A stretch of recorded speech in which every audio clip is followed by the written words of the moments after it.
তো এগুলি টাওয়ার গুলোকে আল্লাহ তাআলা সব বিশাল বিশাল আল্লাহ সৃষ্টিগুলোকে আল্লাহ শপথ করে বলছেন ওয়াস-সামাই যাতিল বুরুজ, আসমান যাতে আছে বুরুজ বিশিষ্ট।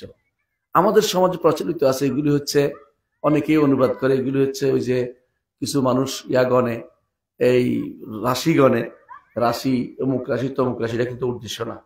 কারণ আকাশ আমিও দেখি নাই, আপনিও দেখেন নাই, আকাশ কোনো ব্যক্তি দেখে নাই, একমাত্র একজন দেখেছে এবং ফিরে আসছিল, আরেকজন দেখেছে ফিরে আসে নাই। বলতে পারবেন কে? ঈসা আলাইহিস সালাম দেখেছেন, ফিরে আসে নাই। আর যে দেখছে ফিরে আসছে তিনি কে? মুহাম্মদ রাসূলুল্লাহ সাল্লাল্লাহু আলাইহি ওয়াসাল্লাম। তিনি এক রাত্রিতে আল্লাহর কাছে গেছেন উপরে। আল্লাহ কোথায়? উপরে, আরশের উপরে। এটা না মানলে ঈমান থাকবে না। আলহামদুলিল্লাহ, আল্লাহর কাছে যাইয়া তিনি আসমানগুলি ভেদ করে গেছেন। প্রতি আসমানে অনুমতি নিতে হয়েছে জিবরিলকে। জিবরিল বলছে আপনার সাথে কে? বলছে মুহাম্মদ সাল্লাল্লাহু আলাইহি ওয়াসাল্লাম। তাকে কি ডেকে পাঠানো হয়েছে? বলে হ্যাঁ ডেকে পাঠানো। তারপর খোলা হয়েছে। এই আসমানগুলো বিশাল বিশাল টাওয়ার বিশিষ্ট। এগুলি শপথ করেছেন আল্লাহ তাআলা ওয়াস-সামাই যাতিল বুরুজ, ওয়াস-সামাই যাতিল বুরুজ। আল্লাহ আকাশের শপথ করেছেন। আমাদের জন্য সৃষ্টির কারো শপথ করা বৈধতা নেই, জায়েজ নেই। আমরা শুধু আল্লাহর নাম অথবা আল্লাহর গুণের শপথ করতে পারি, আল্লাহর নাম অথবা আল্লাহর গুণের শপথ করতে পারি, কিন্তু আমরা সৃষ্টির কারো শপথ করতে পারি না। কিন্তু আল্লাহ তাআলা সৃষ্টির বড় বড় সৃষ্টি, সম্মানিত সৃষ্টিগুলো শপথ করে দেখুন সেগুলিকে সম্মানিত করেন। তিনি কি বলছেন? ওয়াস-সামাই যাতিল বুরুজ, আসমানের শপথ করছেন তিনি। ওয়াল ইয়াউমিল মাউউদ, কিয়ামতের দিনের শপথ করেছেন। কিয়ামতের দিন কত ভয়াবহ, কত ভয়াবহ! সেদিনের ভয়াবহতা যেদিন আপনি উপলব্ধি করতে পারবেন, দুনিয়াতে আপনি শুধু আখিরাতমুখী হওয়ার চেষ্টা করবেন। কারণ আপনি জানেন যে এর থেকে পালানোর কোনো পথ নেই। নারী পুরুষ সবাই কিন্তু হাসরের মাঠে উঠবে এবং কারো কোনো কাপড়ও থাকবে না, কোনো কাপড় থাকবে না, এমনকি জুতোও থাকবে না। হুফাতান উরাতান গুরলান, আমার নবী বলতেছেন যে তারা আসবে, খালি পায়ে আসবে হাসরের মাঠে, উরাতান, এবং শরীরে কিছু থাকবে না। এই অবস্থা শুনে আয়েশা রাদিয়াল্লাহু আনহা বললেন, ইয়া রাসূলুল্লাহ, মানুষ একে অপরের দিকে তাকাবে না? মানে আয়েশা রাদিয়াল্লাহু আনহা এত বেশি সম্মানিতা মানুষ ছিলেন যে তার চিন্তা হলো পর্দা কিভাবে রক্ষিত হয়। আমাদের মায়েদের জন্য একটা বিশাল শিক্ষা রয়েছে, আমাদের মায়েদের জন্য বিশাল শিক্ষা রয়েছে। উম্মতের মা আয়েশা রাদিয়াল্লাহু আনহা চিন্তা করছেন যে পর্দা কিভাবে লঙ্ঘিত হয়ে যাবে না। রাসূল সাল্লাল্লাহু আলাইহি ওয়াসাল্লাম বললেন, আয়েশা, বিপদ যে কত ভয়াবহ তুমি এখন কল্পনা করতে পারছো না। একে অপরের দিকে তাকানোর সুযোগ থাকবে না, সবাই তাকিয়ে থাকবে উপরের দিকে, কখন রব্বুল আলামিন এসে তাদের মধ্যে ফয়সালা করবেন। রব্বুল আলামিনের ফয়সালার দিকে তাকিয়ে থাকবে। অবস্থা কত হাজার বছর চলে যাবে। ওয়া ইন্না ইয়াওমান ইনদা রাব্বিকা কাআলফি সানাতিম মিম্মা তাউদ্দুন, দুনিয়ার বুকে যত বছর বছর গণেন, হাজার বছর গণলেও শেষ হবে না, 50,000 বছরও শেষ হবে না। এই বিশাল এই দিনে তাকিয়ে থাকতে হবে আল্লাহর দিকে। হাসরের মাঠে কঠিন জায়গা, এই কঠিন জায়গায় আল্লাহ যেন বলছেন ওয়াল ইয়াউমিল মাউউদ, যেদিন ওয়াদা আপনাকে দেয়া হচ্ছে সেদিনের শপথ তিনি করছেন, কিয়ামতের দিনের শপথ করছেন তিনি। ওয়া শাহিদিন ওয়া মাশহুদ, এবং তিনি ওয়াদা করছেন আরাফার দিনের এবং জুমার দিনের ওয়াদা করছেন। মানুষ একত্রিত হয় এবং মানুষ সেখানে একত্রিত হয়, সাক্ষী থাকে, আল্লাহ সাক্ষী দিবেন, সেগুলো সাক্ষী দিয়ে মানে আল্লাহর কাছে যেগুলি মানুষের অকর্ম, এগুলি শপথ করে কি বলছেন? কুতিলা আসহাবুল উখদুদ, ধ্বংস হয়েছে গর্তওয়ালারা। কুতিলা শব্দের অর্থ হলো হত্যাকৃত, এখানে ধ্বংস করা অর্থে, অর্থাৎ যারা গর্ত করে ইমানদারদের কষ্ট দিছে। দুনিয়ার বুকে অনেকেই ইমানদারদের কষ্ট দিতে পারলে একটু আনন্দ পায়, অনেকে আছে, অনেক দেশে আছে। এই যে ধরেন ফিলিস্তিনে হাজার হাজার মানুষকে মেরে ফেললো, আপনারা দেখছেন না? 50,000 কাছাকাছি মানুষ মেরে ফেলছে। ইহুদিদেরকে কোনো ভাবান্তর আছে? খ্রিস্টানদের কোনো ভাবান্তর আছে? বিশ্বের কারো কি চোখের পানি বের হয়েছে? শুধু শুধু হই হল্লোর ছাড়া কিছু হয় না। কিন্তু আমাদের ভাইদেরকে মেরে তারা মহা আনন্দ মনে করছে, উপলব্ধি করছে না, এত আনন্দের বিষয় না। এই শপথ আল্লাহ তাআলা করে বলছেন যে এদের ধ্বংস হয়েছে। এরা যত আনন্দ করুক না কেন, একদিন তাদের পতন আসবেই, একদিন তাদের পতন হবেই। যেমনি ভাবে গর্ত করেছিল যে গোষ্ঠী, তাদেরকে গর্ত করে ইমানদারদের গর্তে নিক্ষেপ করেছিল, তাদেরও পতন হয়েছিল, তাদেরও ধ্বংস হয়েছিল। আন্নারে যাতিল ওয়াকুদ, এই গর্তের ভিতরে আগুন ছিল এবং এখানে ছিল ইন্ধনে ছিল, অর্থাৎ এটার ভিতরে তারা কাঠ খড়ি ইত্যাদি দিয়ে এটাকে আগুন দিয়ে ভর্তি করে রাখছিল যাতে আগুন ধাউ ধাউ করে জ্বলে। এর ভিতরে তারা ইমানদারদেরকে ফেলেছিল। কেন? তারা অস্বীকার করেছে যে আমরা আল্লাহ ছাড়া কারো ইবাদত করব না। দেখছেন তো, আল্লাহ তাআলা তাদের নাম স্মরণ করে রাখছে, একটা সূরা নির্ধারণ করে রাখছে, একটা সূরা তাদের নামে দিয়ে দিয়েছেন।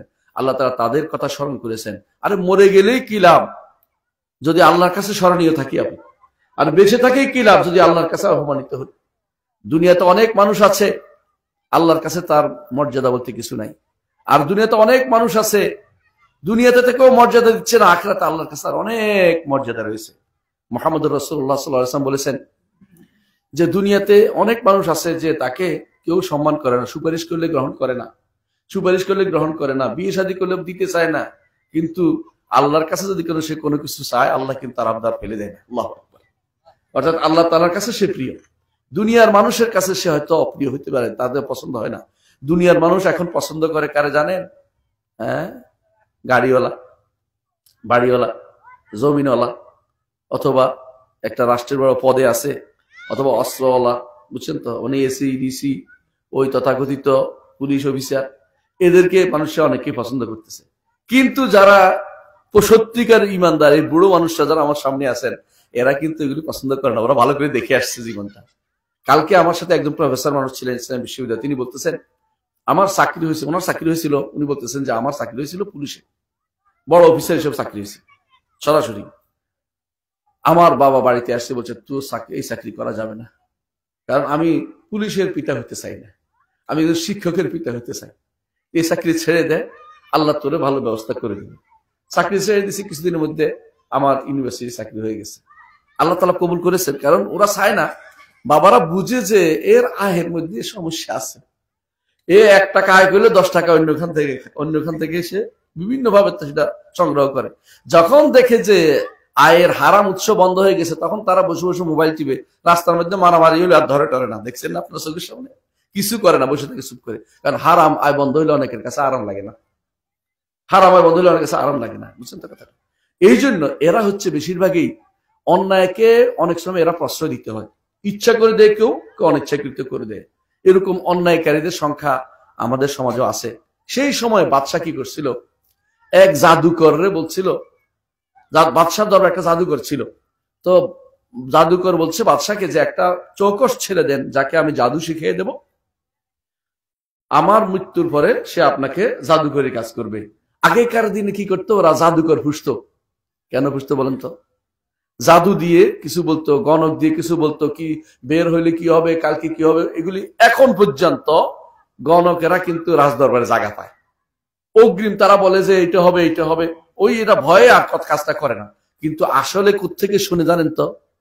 আকাশে ফেরেশতারা আলোচনা করে নিজেদের মধ্যে, জিনগুলো ওদের কাছে উঠে যায়, শুনতে থাকে, কান লাগে, কানসোর, মানে এটা কানসোর আছে না, কামসোর, যেমন কানসোরও আছে, মানে কান কথা লাগায়, ওইটা শুনে এসে এরা গণকের কানের মধ্যে বলে দেয় উপরে এটা আলোচনা হয়েছে, গণক বলে দেয় এটা হবে, এটা হবে, এর সাথে আরো 100টা মিথ্যা কথা বলে। কিন্তু মানুষ তো স্মরণ করে, একটা কথা স্মরণ করে, 100টা মিথ্যাকে স্মরণ করে না। এই জন্য তারা এটা বলে। মুহাম্মদ রাসূলুল্লাহ সাল্লাল্লাহু আলাইহি ওয়াসাল্লাম বলেছেন যে এরা আসলে চুরি করে এনে, ইল্লা মানিস তারাকাস সামআ ফাআতবাহু শিহাবুম মুবিন, এরা কি করে, চুরি করে ওখান থেকে তথ্য আনার পরে আস্তে আস্তে আল্লাহর পক্ষ থেকে মাঝে মধ্যে উল্কা পিণ্ড ছুড়ে তাদেরকে ফেরেশতারা তাদেরকে পড়ায় দেয়। কিন্তু কিছু কিছু আছে কানে কানে বলে যেতে পারে মরার আগে। এই মরার আগে যারা বলে গেছে, এই গণকে এই কাজটি করে, জায়গা জায়গা বলে। আর মানুষ মনে করে এরা গায়েব জানে, গণকে গায়েব জানে না। গায়েব কে জানে? আল্লাহ। আল্লাহ ছাড়া গায়েবের খবর কেউ জানে না। যদি কেউ মনে করে কোন নবী, কোন অলি, কোন রসুল, কোন এমনিতে গায়েব জানে, তাহলে সেই ব্যক্তি, আল্লাহ না জানার ব্যক্তি এমনি গায়েব জানে, তাহলে সেই ব্যক্তি কাফের, মুশরিক, ঈমান হারা হয়ে যাবে। ঈমান নাই, বুঝলেন তো কথাটা? এই জন্য কেউ যদি কোনো গণকের কাছে যায়, আমার নবী কি বলেছেন, গণকের কাছে যাওয়া মাত্র 40 দিন ইবাদত কবুল হবে না, 40 দিন ইবাদত কবুল হবে না। আর যদি গণক যা বলছে তা বিশ্বাস করে, তাহলে তার ঈমান থাকবে না, তার ঈমানে থাকবে না, অর্থাৎ ফাকাদ কাফারা বিমা উনজিলা আলা মুহাম্মদ, অর্থাৎ সে কাফের হয়ে গেছে। দেখুন অনেকেই আমাদের সমাজে না হোক, আশেপাশে অনেক সমাজে আসে, কেউ দেখবেন যে বানর লইয়া আইছে, বানর নিয়ে আসে না, বানরে কি কয়, তুই এটা ধর ওইটা ধর, হ্যাঁ এটা ধরলে এটা হবে, এটা ধরলে আসলে বানরে কিছু বানরে শিখেছে এটা, কারণ তার ভেলকি দেখে দেখে পয়সা রোজগার দরকার এই জন্য। আবার দেখবে রাস্তার পাশে বসে আছে কেউ, হ্যাঁ বসে আছে কি টিয়া পাখি নিয়ে, টিয়া পাখিরে এটা ধরে একটা ছবি ধরা, এটা ধরা, এগুলি সবগুলি কিন্তু শিরকি কাজ। আপনি যদি টিয়া পাখিরে ধরতে যান আর বিশ্বাস করেন যে টিয়া পাখি জানে, তো আপনি কিন্তু মুশরিক হয়ে গেছেন, ঈমান হারা হয়ে গেছেন। ঈমান হারা হয়ে কি হবে এটা এখানে বলা হয়েছে, বুঝলেন? ঈমান হারা হলে কি হবে? আল্লাহ তাআলার পক্ষ থেকে ঈমান হারা হলে এই ব্যক্তির জন্য আর কিছু নাই, কোনদিন জাহান্নাম থেকে বের হতে পারবে না। কবরে শাস্তি, হাসরের মাঠে শাস্তি, এরপরে জাহান্নামে গেলে শাস্তি, তার শাস্তি কোনোদিন বন্ধ নাই, কোনোদিন লা ইউকাত্তু আনহুমুল আযাব, আযাব কোনোদিন তাদের বন্ধ হবে না। এই আযাব চলবেই চলবে, বছরের পর বছর, 1 বছর 2 বছর, হাজার হাজার বছর, কোনোদিন বন্ধ হবে না, কোনোদিন বন্ধ হবে না। এই সাথে যদি ঈমান হারা হয়ে যান, এই জন্য ঈমান হচ্ছে সর্বোচ্চ জায়গা, যেটা আপনাকে জোর করে রাখতে হবে। ঈমান যদি ঠিক রাখতে পারেন, আর যদি গুনাহ খাতা থাকেও, আল্লাহ তাআলা বিভিন্ন কারণে মাফ করে দিবেন। কখনো গুনাহ খাতা, আপনার গুনাহ খাতা মাফ হয়ে যায় কি নিয়ে জানেন? তওবা ইস্তেগফার করেন না, তাতেও গুনাহ মাফ হয়ে যায়। এই ঈমানদারদের জন্য 40 জন যদি তাওহীদবাদী, একজন মানুষ মারা গেছে, ঈমান আছে, তো 40 জন যদি তার জন্য দোয়া করে, রাসূলুল্লাহ সাল্লাল্লাহু আলাইহি ওয়াসাল্লাম হাদিসে আসছে, আল্লাহ তাআলা তারে ক্ষমা করে দেন। আল্লাহু আকবার।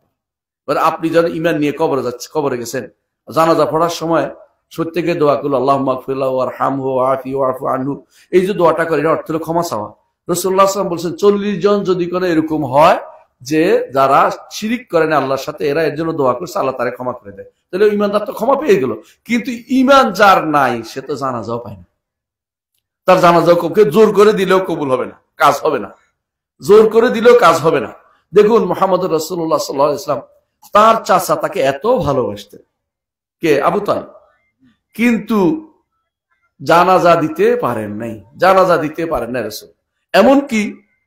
এমনকি রাসূলুল্লাহ সাল্লাল্লাহু আলাইহি ওয়াসাল্লামকে আল্লাহ তাআলা বললেন, ইন্নাকা লা তাহদি মান আহবাবতা, আপনি চাইলেই যারে চান তারে আপনি হেদায়েত দিতে পারবেন না, আপনি চাইলে হেদায়েত দিতে পারবেন না।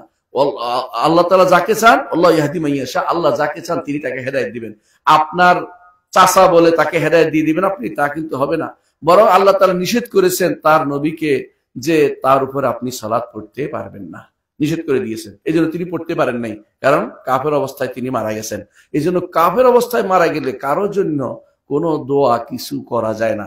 মুহাম্মদ রাসূলুল্লাহ সাল্লাল্লাহু আলাইহি ওয়াসাল্লাম মদিনা থেকে মক্কা আসছেন, পথিমধ্যে তিনি তার মায়ের কবরটা দেখতে পেলেন। কেন দেখছেন বুঝছেন তো? কারণ রাসূলুল্লাহ সাল্লাল্লাহু আলাইহি ওয়াসাল্লাম তো সাথেই ছিলেন, যখন মায়ের সাথেই তো ছিলেন যখন মা মারা যায়। রাসূলুল্লাহ সাল্লাল্লাহু আলাইহি ওয়াসাল্লামের মা, তিনি তার রসুলকে সাথে নিয়ে মদিনায় গেছেন, যাইয়া তিনি দেখলেন যে কোথায় তার, অর্থাৎ আব্দুল্লাহ কোথায় মারা গেছে এটা দেখলেন। দেখেন আসার পথে তিনি আবওয়া নামক জায়গাতে, এই জায়গাতে তিনি মারা যান। তখন সাথে ছিল উম্মে আইমান, তিনি কোলে করে নিয়ে আসছেন রাসূলুল্লাহ সাল্লাল্লাহু আলাইহি ওয়াসাল্লাম, কোলে মানে 6 বছরের কোলে, মানে সাথে করে নিয়ে আসছেন, মক্কায় নিয়ে আসছেন। কিন্তু মারা জায়গাটা চিনতেন। তিনি আসার সময় মুসলিম শরীফে হাদিসে আসছে যে তিনি এসে নিজে কাঁদছেন, সাহাবায়ে কেরামও কাঁদছে মায়ের কবর, কিন্তু বলছেন আমার মায়ের জন্য ক্ষমা প্রার্থনা করার আমাকে অনুমতি দেওয়া হয়নি, শুধু জিয়ারত করার অনুমতি দিছে যে দেখে আসো কবর, এটা সাক্ষাৎ করে আসো দেখে আর কবর, কিন্তু আমাকে মায়ের জন্য ক্ষমা প্রার্থনার অনুমতি দেওয়া হয়নি, কারণ ঈমান নাই। যে যার ঈমান নাই তার জন্য কোনো দোয়া করা যাবে না, তার কিছুই নেই। সবচেয়ে বড় সম্পদ হলো ঈমান। ঈমান যার আছে তার সব পাওয়া যাবে। এমনকি যার ঈমান আছে, জাহান্নামে যখন পড়ে যাবে কোনো গুনার কারণে, বড় বড় গুনার কারণে, মাফ হয় না, অনেকগুলো কারণে গুনাহ মাফ হয়, কিন্তু ঈমান আছে, গুনাহ মাফ হয় না কোনো কারণে, ওই ব্যক্তিকে আল্লাহ তাআলা স্বয়ং তাকে শেষে কেউ তার জন্য সুপারিশ করে নাই, রাসূল করে নাই, আত্মীয় স্বজন করে নাই, নেক বান্দারা করে নাই, আল্লাহ তাআলা তখন তাকে নিজ হাতে তাদেরকে জাহান্নাম থেকে বের করে নিয়ে আসবেন। কেন বের করে নিয়ে আসবেন? কারণ আফানা জালুল মুসলিমিনা কাল মুজরিমিন মা লাকুম কাইফা তাহকুমুন, ঈমানদার কাফেরকে তিনি একসাথে একরকম হতে দিবেন না। তার ঈমান তো আছে, একটু হোক, এক রাই পরিমাণ হোক, সরিষা পরিমাণ হোক, ঈমান যেহেতু আছে, তাকে কাফেরের মতো তিনি এক আচরণ করবেন না। তাকে যে কোনো মূল্যে বের করে আনবেন। শাস্তি দিয়েছেন ঠিক আছে, কিন্তু বের করে আনবেন। ইমানটা রক্ষা করা বড় জিনিস। ইমান রক্ষার জন্য আমরা ওয়াজ নসিহত গুলি করি। আমরা গুনাহ থেকে বাঁচার জন্য ওয়াজ নসিহত করি, জাহান্নামে যেন না যাইতে হয় আমাদেরকে। আমাদের কেউ যেন জাহান্নামে না যায়, আমাদের সবাই যেন জান্নাতে যেতে পারি, আমরা যেন অন্তত ইমানটা নিয়ে কবরও যেতে পারি। সর্বশেষ কথা যেন আমাদের হয় লা ইলাহা ইল্লাল্লাহ মুহাম্মদুর রাসূলুল্লাহ সাল্লাল্লাহু আলাইহি ওয়াসাল্লাম বলেছেন, যার সর্বশেষ কথা হবে লা ইলাহা ইল্লাল্লাহ, সে জান্নাতে প্রবেশ করবে। বুঝছেন কথাটা? মানে ইমান নিয়ে কবরে গেছে, জান্নাতে প্রবেশ করবে। এবং দুনিয়াতে আপনার প্রতিটি কথার মধ্যে, প্রতিটি কাজের মধ্যে দেখেন ইমানকে স্মরণ করে দেওয়া হচ্ছে। প্রতিদিন 5 বার যখন আজান দেয় কি বলেন? ইমানকে স্মরণ করিয়ে দেয়। আশহাদু আল্লা ইলাহা ইল্লাল্লাহ, আশহাদু আন্না মুহাম্মাদার রাসূলুল্লাহ। কিভাবে ইমানকে স্মরণ করে দেখছেন? সব শেষে কি বলে? লা ইলাহা ইল্লাল্লাহ বলেন না? তো এই ইমানটাকে স্মরণ করে দিচ্ছে। রাতের বেলাও আপনি ইমানকে স্মরণ করেন। সকাল যখন শেষ সালাত আদায় করেন তখন কি পড়েন? শেষ সালাতে পড়েন না আপনি? আপনার যখন পড়েন, বিতির পড়েন, তখন শেষ 2 রাকাতে কি পড়েন? 1 রাকাতে পড়েন কুল ইয়া আইয়ুহাল কাফিরুন, আর 1 রাকাতে পড়েন কুল হুয়াল্লাহু আহাদ, পড়েন না? এটা কিন্তু হাদিস দ্বারা সাব্যস্ত। কেন? শেষ কথা যেন তাওহীদ হয়, ঈমান হয়। রাসূলুল্লাহ সাল্লাল্লাহু আলাইহি ওয়াসাল্লাম এটা চেয়েছেন আপনাদের কাছে, এজন্য এটা এইভাবে সেট করে দিয়েছেন। আবার দেখেন ফজরের সালাতে সুন্নত হচ্ছে, ফজরের সালাতের সুন্নতের মধ্যে কি পড়া? কাফিরুন এবং ইখলাস পড়া। বুঝছেন তো? এর মধ্যে ঈমান যেন থাকে, আপনি সারাদিন ঈমানের উপর থাকতে পারেন। এটা আপনাকে আমাকে শিক্ষা দিচ্ছে। ঈমান নিয়ে থাকার জন্য আমাকে আল্লাহ তাআলার প্রত্যেকটি ইবাদতের মধ্যে এই জন্য ঈমানকে শিক্ষা দিচ্ছে। দেখুন সালাতের মধ্যে আল্লাহু আকবার ঈমানের দাবি, কিন্তু আল্লাহ তাকবীর ঘোষণা করে। আবার যখন শেষ প্রত্যেকটা কাজ আপনি করেছেন, যখন তাশাহুদ শেষ করছেন, আশহাদু আল্লা ইলাহা ইল্লাল্লাহ ওয়া আশহাদু আন্না মুহাম্মাদান বলছেন না? বাকিটা কেন, পুরোটা কেন বলছেন? তাশাহুদ। এরপরে দোয়া করতেছেন, কিন্তু শেষের মূল কথাটা তাশাহুদের ঈমান এবং তাওহীদের কথা আসছে। ঈমান যার নাই তার কোনো কিছু প্রাপ্তি নেই, এটা হলো আমার বলার উদ্দেশ্য। তাহলে ঈমান যাদের নাই এরা কি করে? সবসময় ঈমানদারদের কষ্ট দেয়। তো যখন জাদুকরকে বলা হলো, জাদুকর বলছে বাদশাকে যে একটা ছেলে দেন যারা আমি জাদু শিক্ষা দিব, আমি তো চলে যাবো, একটা জাদু শিক্ষা দিব। এই কথা বলার পরে বাদশাহ একটা ছেলে, চৌকস ছেলে নিয়ে আসছে যে জাদু শিক্ষা দিবে। ওই ছেলে আসার সময় প্রতিদিন পথে এক আলেম তাকে পাইছে। আলেমে পায়ে তারে বলতো যে তুমি ওখানে যা কি করবে? আমার কাছে তুমি দিন শিখো। ওই ছেলে সেখানে দিন শিখতো আর চলে যাইতো। শেষ পর্যন্ত সে এমন বড় ভালো আলেম হয়ে গেছে, ভালো জ্ঞানী হয়ে গেছে। একদিন এক হায়না জাতীয় একটা প্রাণী রাস্তার মধ্যে মানুষকে আক্রমণ করতেছিল। সেই তখন বলছে যদি আল্লাহর দিন সত্য হয়ে থাকে, সে মারছে, এটা মরে গেছে। মরে যাওয়ার পরে সবাই তো খুশি হয়ে গেছে। কি হয়েছে? বাদশার দরবারে নিয়ে গেছে। তোমার এই বিদ্যা কে শিক্ষা দিল? কিভাবে তুমি ভালো করলা? নিশ্চয়ই তোমাকে কেউ শিক্ষা দিছে। লুকোচুরি করছিল তার ওস্তাদ, মানে যিনি আলেম, কারণ বাদশার সামনে যেতে পারে নাই, ও তো কুফুরি করতেছে দেখে, কিন্তু নাম বলে দিছে, মানে কষ্ট এর কথা। তারপরে বলছে তোমাকেও মেরে ফেলা হবে। তখন সে বলছে যদি সমস্ত মানুষ একত্রিত করলে, তারা বিভিন্ন চাষছে, একবার পাহাড় উপর থেকে ফেলছে, নদীর মধ্যে পানিতে ডুবে, কোথাও মরে না, সে সোজা চলে আসছে আবার হেঁটে। বিশাল আল্লাহ তাআলা তাকে এই সম্মানিত করেছেন, কারামাত দিয়েছেন তাকে।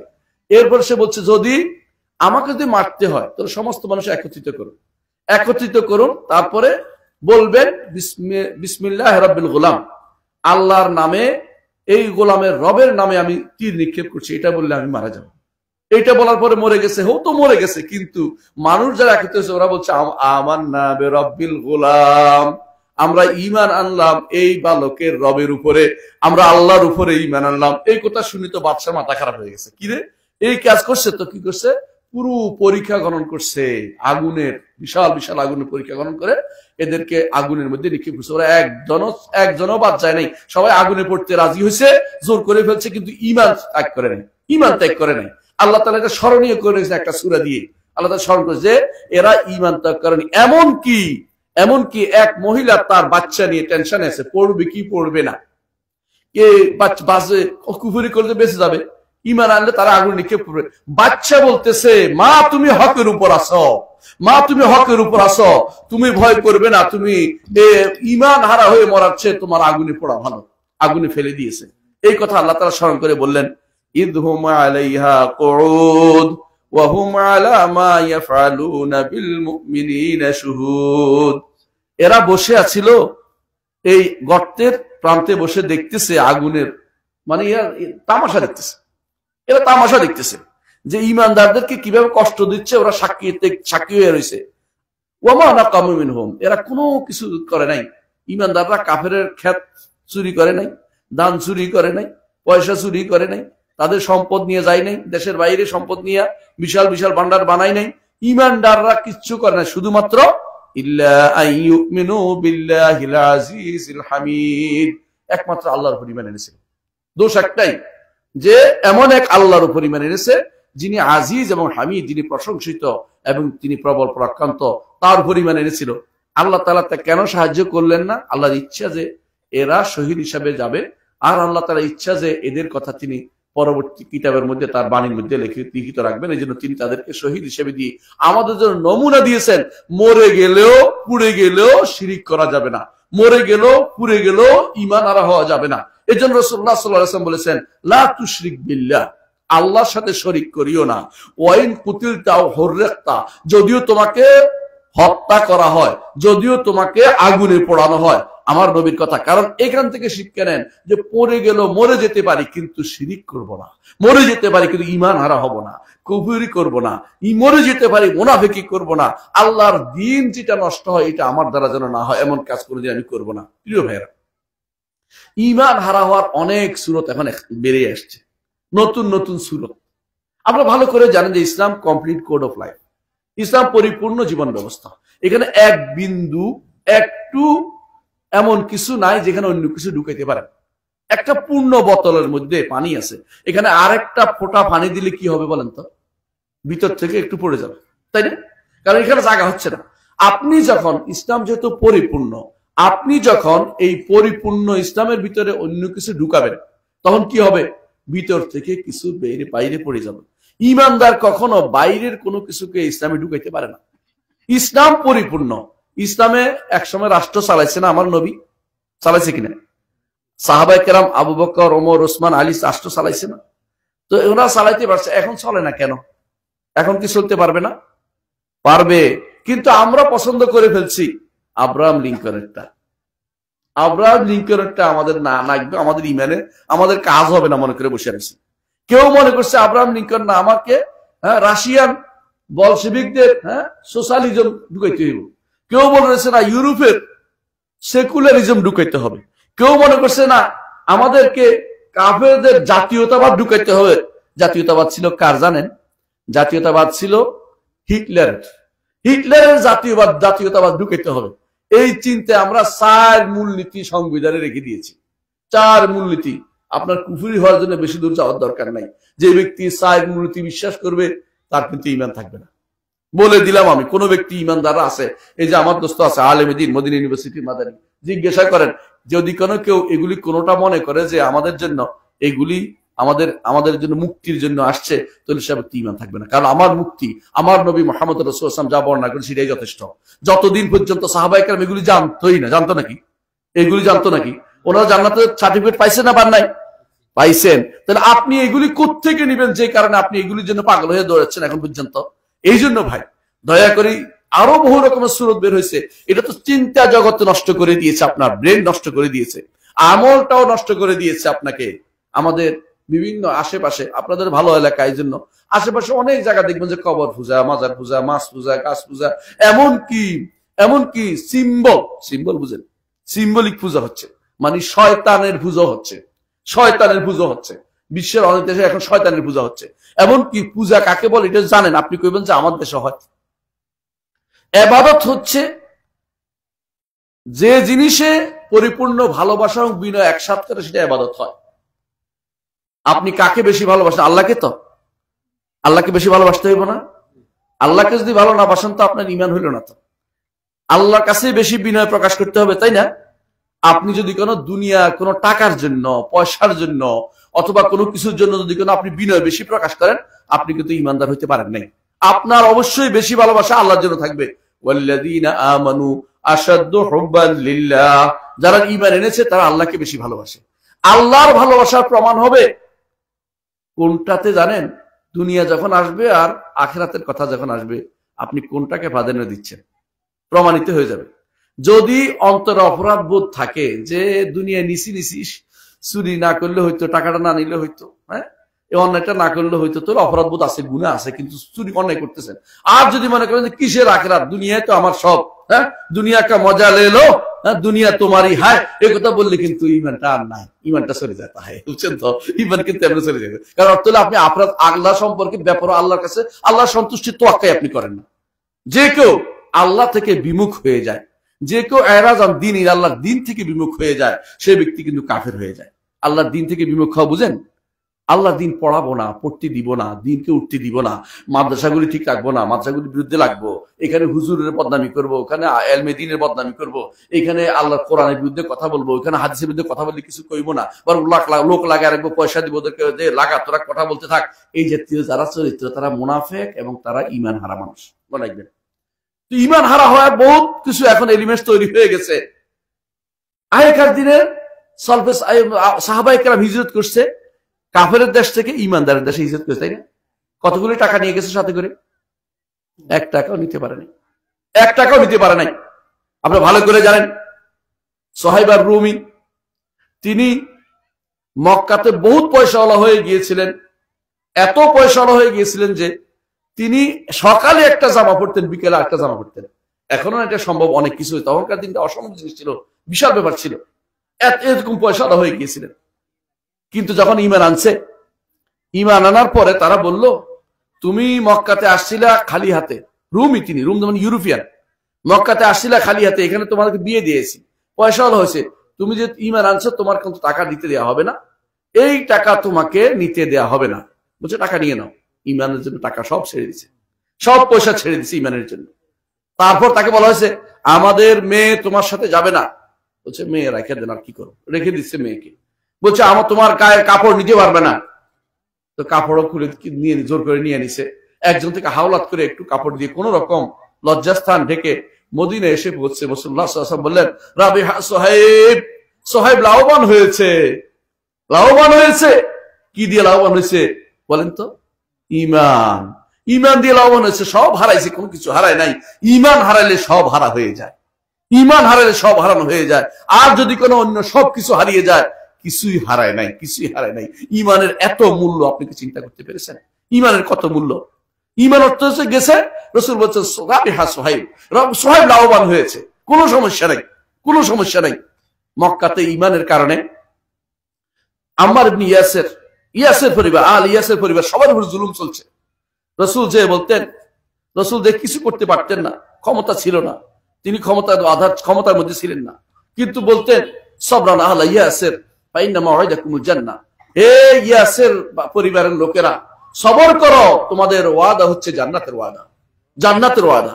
বেলাল রাদিয়াল্লাহু আনহুকে টেনে নেওয়া হতো মরুভূমির বালুতে, তিনি বলতে পারতেন না, ঈমান এনেছি পুরোটা বলতে পারতেন না, বলতেন আহাদ আহাদ, একটুকু শব্দ বলতেন শুধু, অর্থাৎ কুলু আল্লাহু আহাদ, একমাত্র আল্লাহর কথা স্মরণ করতেন। তিনি সম্মানিত হয়েছেন, পরে জীবিত ছিলেন। কিন্তু আলী ইয়াসের মধ্যে আম্মার রাদিয়াল্লাহু আনহুর মা, তিনি শহীদ হয়েছিলেন, তার পিতাও শহীদ হয়েছিল, কিন্তু শুধু আম্মার জীবিত ছিলেন। পরবর্তীতে তিনি শহীদ হয়েছেন ভিন্ন কথা, কিন্তু তখন তিনি জীবিত ছিলেন। তিনি আল্লাহ তাআলা কিন্তু তাদের এই অবদানকে কখনো ম্লান করেননি। তারা সাহাবায়ে কেরাম যারা শহীদ হয়েছেন, তাদের মর্যাদা সবার উপরে। বিশেষ করে মক্কাতে যারা ঈমান এনেছে, প্রথম যারা ঈমান এনেছে, তারা সাবিকুনাল আউয়ালুনা মিনাল মুহাজিরিন ওয়াল আনসার। আল্লাহ তাআলা তাদের সম্পর্কে বলছেন, আগে যারা ঈমান এনেছে, রাদিয়াল্লাহু আনহুম ওয়া রাদু আনহু, আল্লাহ তাদের উপর সন্তুষ্ট, তারাও আল্লাহর উপর সন্তুষ্ট হয়েছে। এজন্য ঈমানের মর্যাদার চেয়ে মর্যাদাবান জিনিস পৃথিবীতে আর কিচ্ছু নাই, হতেই পারে না। এত মর্যাদা নিয়ে আল্লাহর উপর ঈমানটা ঠিক রাখা, আল্লাহর উপর ঈমানটা ঠিক রাখা সবচেয়ে মর্যাদাপূর্ণ জিনিস। এই জন্য যে কোনো মূল্যে ঈমান ঠিক রাখতে হবে, মনে রাখতে হবে, ঈমান যদি ঠিক না থাকে, আমার কোনো প্রাপ্তি আল্লাহর কাছে আর নাই। এখানেও সেই কথা আল্লাহ তাআলা বলছেন যে এরা যে শাস্তি দিল, গর্তবাসীদের শাস্তি দিল, গর্তে ফেলে মারলো, কি কারণ? কোনো কারণ নাই, একমাত্র আল্লাহর উপর ঈমান আনার কারণ তাদেরকে মেরে ফেলা হয়েছে। এরপর আল্লাহ তাআলা বলছেন, আল্লাযী লাহু মুলকুস সামাওয়াতি ওয়াল আরদা ওয়াল আরদি ওয়াল্লাহু আলা কুল্লি শাইইন শাহীদ। ওই আল্লাহর উপর ঈমান এনেছে যার জন্য আসমান এবং জমিনের মালিকানা। আসমান এবং জমিনের মালিক তো এখন অনেকে দাবি করে, হ্যাঁ এই জমির প্রকৃত মালিক, হ্যাঁ এই জমির প্রকৃত মালিক, হ্যাঁ প্রকৃত মালিক আপনি না, যতই বলেন না কেন আপনি কাগজে পত্রের মালিক, আপনি মরে গেলে আরেকজন মালিক হয়ে যাবে। হ্যাঁ ইন্না নাহনু নারসুল আরদা ওয়া মান আলাইহা ওয়া ইলাইনা ইউরজাউন। আমরা, আল্লাহ বলতেছেন তোমরা সব মরে যাবে, শেষ পর্যন্ত আমি সবকিছু ওয়ারিস হব। ওয়া কুন্না নাহনুল ওয়ারিসিন, অর্থাৎ আল্লাহ সবকিছু মালিক হবে। সেদিন আল্লাহ তাআলা বলবেন লিমানিল মুলকুল ইয়াউম, আজকের দিনে রাজত্ব কার?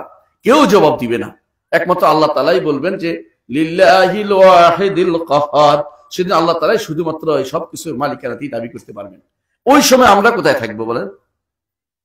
আল্লাহ তাআলা বলে দিয়েছেন কোরআনে কারীমে, আল্লাহ তাআলা বলছেন আল্লাহর মুষ্টির ভিতরে সমস্ত আসমানগুলি, সমস্ত জমিনগুলো থাকবে, আর আরেক হাতে থাকবে আসমানগুলো ভাঁজ করা থাকবে। সেই সময় তিনি বলবেন রাজত্ব কই, কোথায় তোমার রাজারা, কোথায় আমি রাজা, দুনিয়ার রাজারা কোথায়? দুনিয়ার রাজারা তখন সবাই কি আল্লাহ মুষ্টির ভিতরে সব, এই কাফের ঈমানদার সব, কারণ সমস্ত আল্লাহ বলে দিয়েছে কোরআন ওয়াল আরদু জামিআন কাবদাতুহু ইয়াউমাল কিয়ামা, সমস্ত জমিন আল্লাহর মুষ্টির ভিতরে থাকবে, সমস্ত জমিন আল্লাহর মুষ্টির ভিতরে থাকবে। ওয়াস সামাওয়াতু মাতউইয়াতুম বিয়ামিনিহি, সমস্ত আসমান আল্লাহ আর হাতের মধ্যে, আল্লাহর ডান হাতের মধ্যে একটার উপর একটা থাকবে। কিরকম? ইয়াউমা নাতউইস সামাআ কাতাইয়িস সিজিল লিল কুতুব, যেদিন তিনি আসমান সমূহকে কাগজ যেভাবে একটার উপর রাখে ভাবে রাখে, 7টা আসমানকে তিনি হাতের উপর রাখবেন এবং বলবেন আনাল মালিক আইনা মুলুকুদ দুনিয়া, আমি রাজা, দুনিয়ার রাজারা কোথায়? কোথায়? সেদিন আপনি আমি সবাই কিন্তু এই ইয়ার ভিতরে আছি। দুনিয়াতে এত রাজত্ব ক্ষমতা দেখে কি লাভ? আজকে যে ক্ষমতা আছে কালকে অপমানিত হয় না? আজকে অনেক কিছু দেখাবেন, কালকে পালিয়ে বেড়াবেন, পরশু দেশে আসবেন, পরশু আবার পালাবেন, এই দৌড়াদৌড়ি করতে করতে আবার কবরে যাবেন। কবরে গেলে কার কাছে যাবেন? আল্লাহর কাছে। ইন্না লিল্লাহি ওয়া ইন্না ইলাইহি রাজিউন। দুনিয়াতে যত চালাকি করেন কেউ পালাইতে পারবেন না। ফেরাউন কোথায় গেছে? কবরে গেছে, মরছে না? মরে কার কাছে যাইতে হয়েছে? আল্লাহর কাছে তার উপস্থিতি হবে। কি হবে হাসরের দিন? ইয়াকুদুমু কওমাহু ইয়াউমাল কিয়ামাতি ফাআওরাদাহুমুন নার ওয়া বিসাল উরদুল মাওরুদ। আল্লাহ তাআলা বলছেন যে সে তার কওমকে সামনে নিয়ে জাহান্নামে যাবে সবাই। সে সবাই তার জাতিকে, ফেরাউন জাতি বলতে শুধু কিপ্তি বুঝেন না, ফেরাউন জাতি হচ্ছে দুনিয়ার বুকে যারাই ফেরাউনের অনুসরণ করবে সবাই ফেরাউনের জাতি। দলিল আল্লাহ কোরআনে বলছেন, কোরআনে কারীম বলছেন وَجَعَلْنَاهُمْ أَئِمَّةً يَهْدُونَ إِلَى النَّارِ وَيَوْمَ الْقِيَامَةِ لَا يُنصَرُونَ। এদেরকে ফেরাউন দৃষ্টিকালে ইমাম বানিয়েছে। দুনিয়ার বুকে যত মানুষ ফেরাউনের মতো আকীদা বিশ্বাস গ্রহণ করবে সবগুলি ইমাম হচ্ছে কে? ফেরাউন। ফেরাউন কি আকীদা বিশ্বাস গ্রহণ করতে জানেন? ফেরাউন আকীদা বিশ্বাস গ্রহণ করত সর্বেশ্বরবাদ, সব জায়গায় আল্লাহ বাস করে, সে হচ্ছে আল্লাহদের মধ্যে শ্রেষ্ঠ আল্লাহ। নাউযুবিল্লাহ। এর জন্য সে বলতো আনা রাব্বুকুমুল আলা, এবং সে বলতো মা আলিমতু লাকুম মিন ইলাহিন গায়রি, আমি তোমাদের মধ্যে শ্রেষ্ঠ রব, মানে তোমরা রব, আমি তোমাদের মধ্যে বড় রব। নাউযুবিল্লাহ। মানে এটা তারা মনে করে কি এদের মধ্যে এ শ্রেষ্ঠ, তারা সর্বসর্বদ বিশ্বাসী। আমাদের মধ্যে অনেকেই দেখবেন নাউযুবিল্লাহ, এই দেশে এখনো অনেকে মনে করে আল্লাহ সর্বত্র, যত কল্লা তত আল্লাহ। এরা ইমানদার হয়, এরা কাফের। সঙ্গে এদের পিছনে নামাজ হবে না, এদের পিছনে নামাজ হয় না। এই কথা বললে অনেকেই মন খারাপ করে যে আমরা তো অনেকে বললে কি সে কাফের। আল্লাহ তাআলা সৃষ্টির ভিতরে নন, স্রষ্টা এবং সৃষ্টি আলাদা। কেউ যদি মনে করে আল্লাহ সৃষ্টির ভিতরে থাকেন তাহলে সেই ব্যক্তি কাফের। এখন বলতে পারেন তিনি তো শেষ রাত্রে নেমে আসেন, তার নেমে আসা আমাদের নেমে আসার মতো না। আমরা নেমে আসি কি দিয়ে? মই দিয়ে, রশি দিয়ে, লাভ দিয়ে, পড়ে টরে, তাই না? আল্লাহর কোনো কিছু আমাদের মতো না। আল্লাহ কিভাবে নেমে আসেন তিনি শুধু জানেন। ওইটাকে ধারণা করবেন না সৃষ্টির ভিতরে তিনি বাস করেন, এমন কোনো চিন্তা করবেন না। তিনি আরশের উপরেই, তিনি আরশের উপরে থাকতে আপনাদের কাছে কি মনে হয়? হ্যাঁ, উপরে থাকতে কি লাগে? একটা পড়ে যাবে না, পড়ে যাবে না? অনেক কিছু মনে করেন উপরে থাকার তো আরশের মধ্যে বোধ ঠেস দিয়ে আছে, এই জাতীয় কথা বলাও যায় না। কেন? আসমান আমাদের উপরে না? আসমান কি আমাদের গায়ে লেগে আছে? আমাদের কিছুর সাথে লেগে আছে? তাহলে অর্থ হচ্ছে উপরে। সৃষ্টির মধ্যে, সৃষ্টি যদি কোনো এরকম উপরে থাকা অর্থ লেগে থাকা না হয়, আল্লাহর জন্য লেগে থাকা বলবেন না। আল্লাহ তাআলা উপরে আছেন বিশ্বাস করবেন। কোথার উপরে? আরশের উপরে। তার আরশের উপরে স্রষ্টা ছাড়া, আল্লাহ ছাড়া কিছু নেই। আল্লাহ তাআলা হচ্ছেন সর্বোচ্চ সত্তা, এর নিচে হচ্ছে সব। এজন্য ইমাম আবু হানিফা রাহমাতুল্লাহ বলছেন, যদি কেউ মনে করে এটা বলে যে আরশ কোথায় আছে, যদি কোনো এটা মনে করে যে আরশ কোথায় আছে আমি জানি না, উপরের নিচে, তো সেই ব্যক্তি কাফের। আর কেউ যদি মনে করে যে রব্বুল আলামিন উপরে না, সে ব্যক্তি কাফের। কারণ দুইটাই তিনি কাফের বলছে, উপরে না বললেও কাফের, আরশ কোথায় আছে তিনি আরশের উপরে এটা বলতে হবে, আর যদি বলে আরশ কোথায় আছে এটাও জানে না, সেও কাফের। কারণ আরশ কোথায়? উপরে। সর্বোচ্চ সৃষ্টি হচ্ছে আরশ। আরশ কত বড়, আরশ কত বড় বলতে পারবেন? রাসূলুল্লাহ সাল্লাল্লাহু আলাইহি ওয়াসাল্লামের হাদিসে আসছে, আল আরশু লা ইয়াকদিরু কদরু ইল্লাল্লাহ। আরশের পরিমাণ আল্লাহ ছাড়া কেউ জানে না। আল্লাহ ছাড়া কেউ জানে আরশ কত বড়। কারণ আরশের সামনে হচ্ছে কুরসি, আরশের সামনে হচ্ছে কুরসি। এই কুরসির ভিতরে আসমান এবং জমিন। আসমান তো আমরা দেখি নাই, জমিন তো দেখছি, তাই না? ছবি তুলছি, পৃথিবীর ছবি তুলতে পারেন, কিন্তু আসমান জমিনের মাঝখানে যা আছে, মাঝখানে এখন অনেক কিছু আবিষ্কার হচ্ছে, গ্রহ নক্ষত্র, তারপরে কি নিহারিকা, তারপরে গ্যালাক্সি, কি দুনিয়া যত কিছু আবিষ্কার হচ্ছে, এগুলি সবগুলি একত্র করলে আরশের কুরসির মধ্যে 7টা মুদ্রা। কটা মুদ্রা? 7টা মুদ্রার মতো। এই কোন কুরসিটা কত বড়? বিস্তীর্ণ মরুভূমির মধ্যে 7টা মুদ্রা, 7টা টাকা ফেললে যেমন জায়গা দখল করে, আল্লাহর কুরসির মধ্যে এই এত সৃষ্টি সবগুলো একটুকু জায়গার মধ্যে দেখা হবে। আল্লাহু আকবার, আল্লাহু আকবার। আর আরশের সামনে একটা ভূমি হচ্ছে, শুধুমাত্র ভূমির মতো জায়গা হচ্ছে কি, একটা ছোট্ট ভূমির মতো জায়গা হচ্ছে কি কুরসিটা। তাহলে আল্লাহ তাআলার আরশ কত বড়, রব্বুল আলামিন কত বড়, আল্লাহ তাআলাকে আসলে সম্মান করতে জানেনি। মা কাদারুল্লাহ হাক্কা কদরিহি, আল্লাহকে তারা সঠিক সম্মান দিতে জানেনি। আল্লাহকে সঠিক সম্মান দিবেন, এই জন্য আল্লাহ তাআলা কোরআনে কারীমে সূরা নূহের মধ্যে বলছে, মা লাকুম লা তারজুনা লিল্লাহি ওয়াকারা ওয়া ক্বাদ খালাকাকুম আতওয়ারা। তোমাদের কি হলো, আল্লাহকে তোমরা সম্মান দিতে জানো না কেন? আল্লাহকে সম্মান করো। আমার মতো চিনি ফুটে একটু সবসময় চিন্তা করবেন, তিনি বড়, আমি ছোট। তিনি বড়, তিনি কত বড়। আয়াতুল কুরসি এত মর্যাদা কেন জানেন? আয়াতুল কুরসি আল্লাহর পরিচয় তুলে ধরছে পুরোটা। আয়াতুল কুরসি প্রতি সালাতের পরে বললে কি হয়? মরলেই জান্নাত, মরলেই জান্নাত। কিন্তু না বুঝে পড়লেই জান্নাত, কথাটা ঠিক না। না বুঝে পড়লে সওয়াব পাবেন, এখন হবে 10 নেকি, কিন্তু না বুঝে পড়লেই আপনার এটা জান্নাত পেয়ে যাবেন না। অর্থটা বুঝতে হবে, আয়াতুল কুরসি অর্থটা বুঝতে হবে। আয়াতুল কুরসি বুঝেন, আল্লাহর পরিচয় তুলে ধরা হয়েছে, এই জন্য এত মর্যাদা। আবার দেখেন, যখন আপনি আরেকটা সূরার মর্যাদা ঘোষণা করা হয়েছে, সেটা কি? সূরা ইখলাসের 3 বার পড়লে কোরআন খতম হয়, এটা ঠিক না।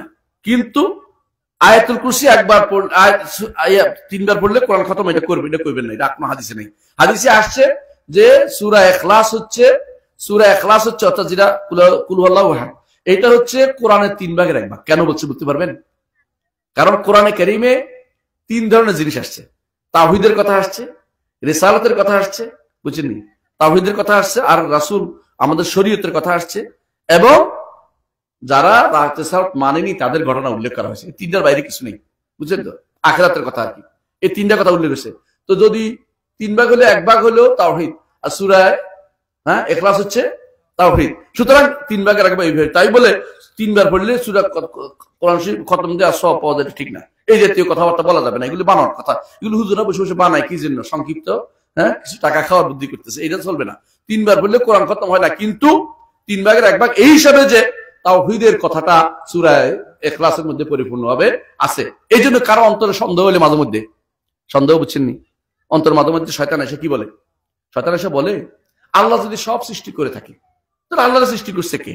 এই শয়তানি করা যখন মনের ভিতরে আসবে, আমার নবী বলে দিয়েছেন, যখন এটা আসবে তখন বলবে, কুল হুয়াল্লাহু আহাদ আল্লাহুস সামাদ লাম ইয়ালিদ ওয়া লাম ইউলাদ ওয়া লাম ইয়াকুল লাহু কুফুয়ান আহাদ। এটা বললে শয়তান পালাই থাকবে, ওরে বাবা রে, তাওহীদ নিয়ে আসছে, আমার আর থাকার জায়গা নাই, কিন্তু পালাই শয়তান থেকে পালাইতে আরম্ভ করবে। এই জন্য ইমানদারের কাজ তাওহীদ রক্ষা করতে হবে, ইমান রক্ষা করতে হবে। ইমান ছাড়া তার কোনো মূল্য নাই। ইমান যার আছে তার মূল্য আল্লাহর কাছেও আছে, জমিনেও আছে, সব জায়গায় তার মূল্য থাকবে। আল্লাহ তাআলা যখন কাউকে ভালোবাসেন, জমিনের বুকে কাকে ভালোবাসেন বলেন তো?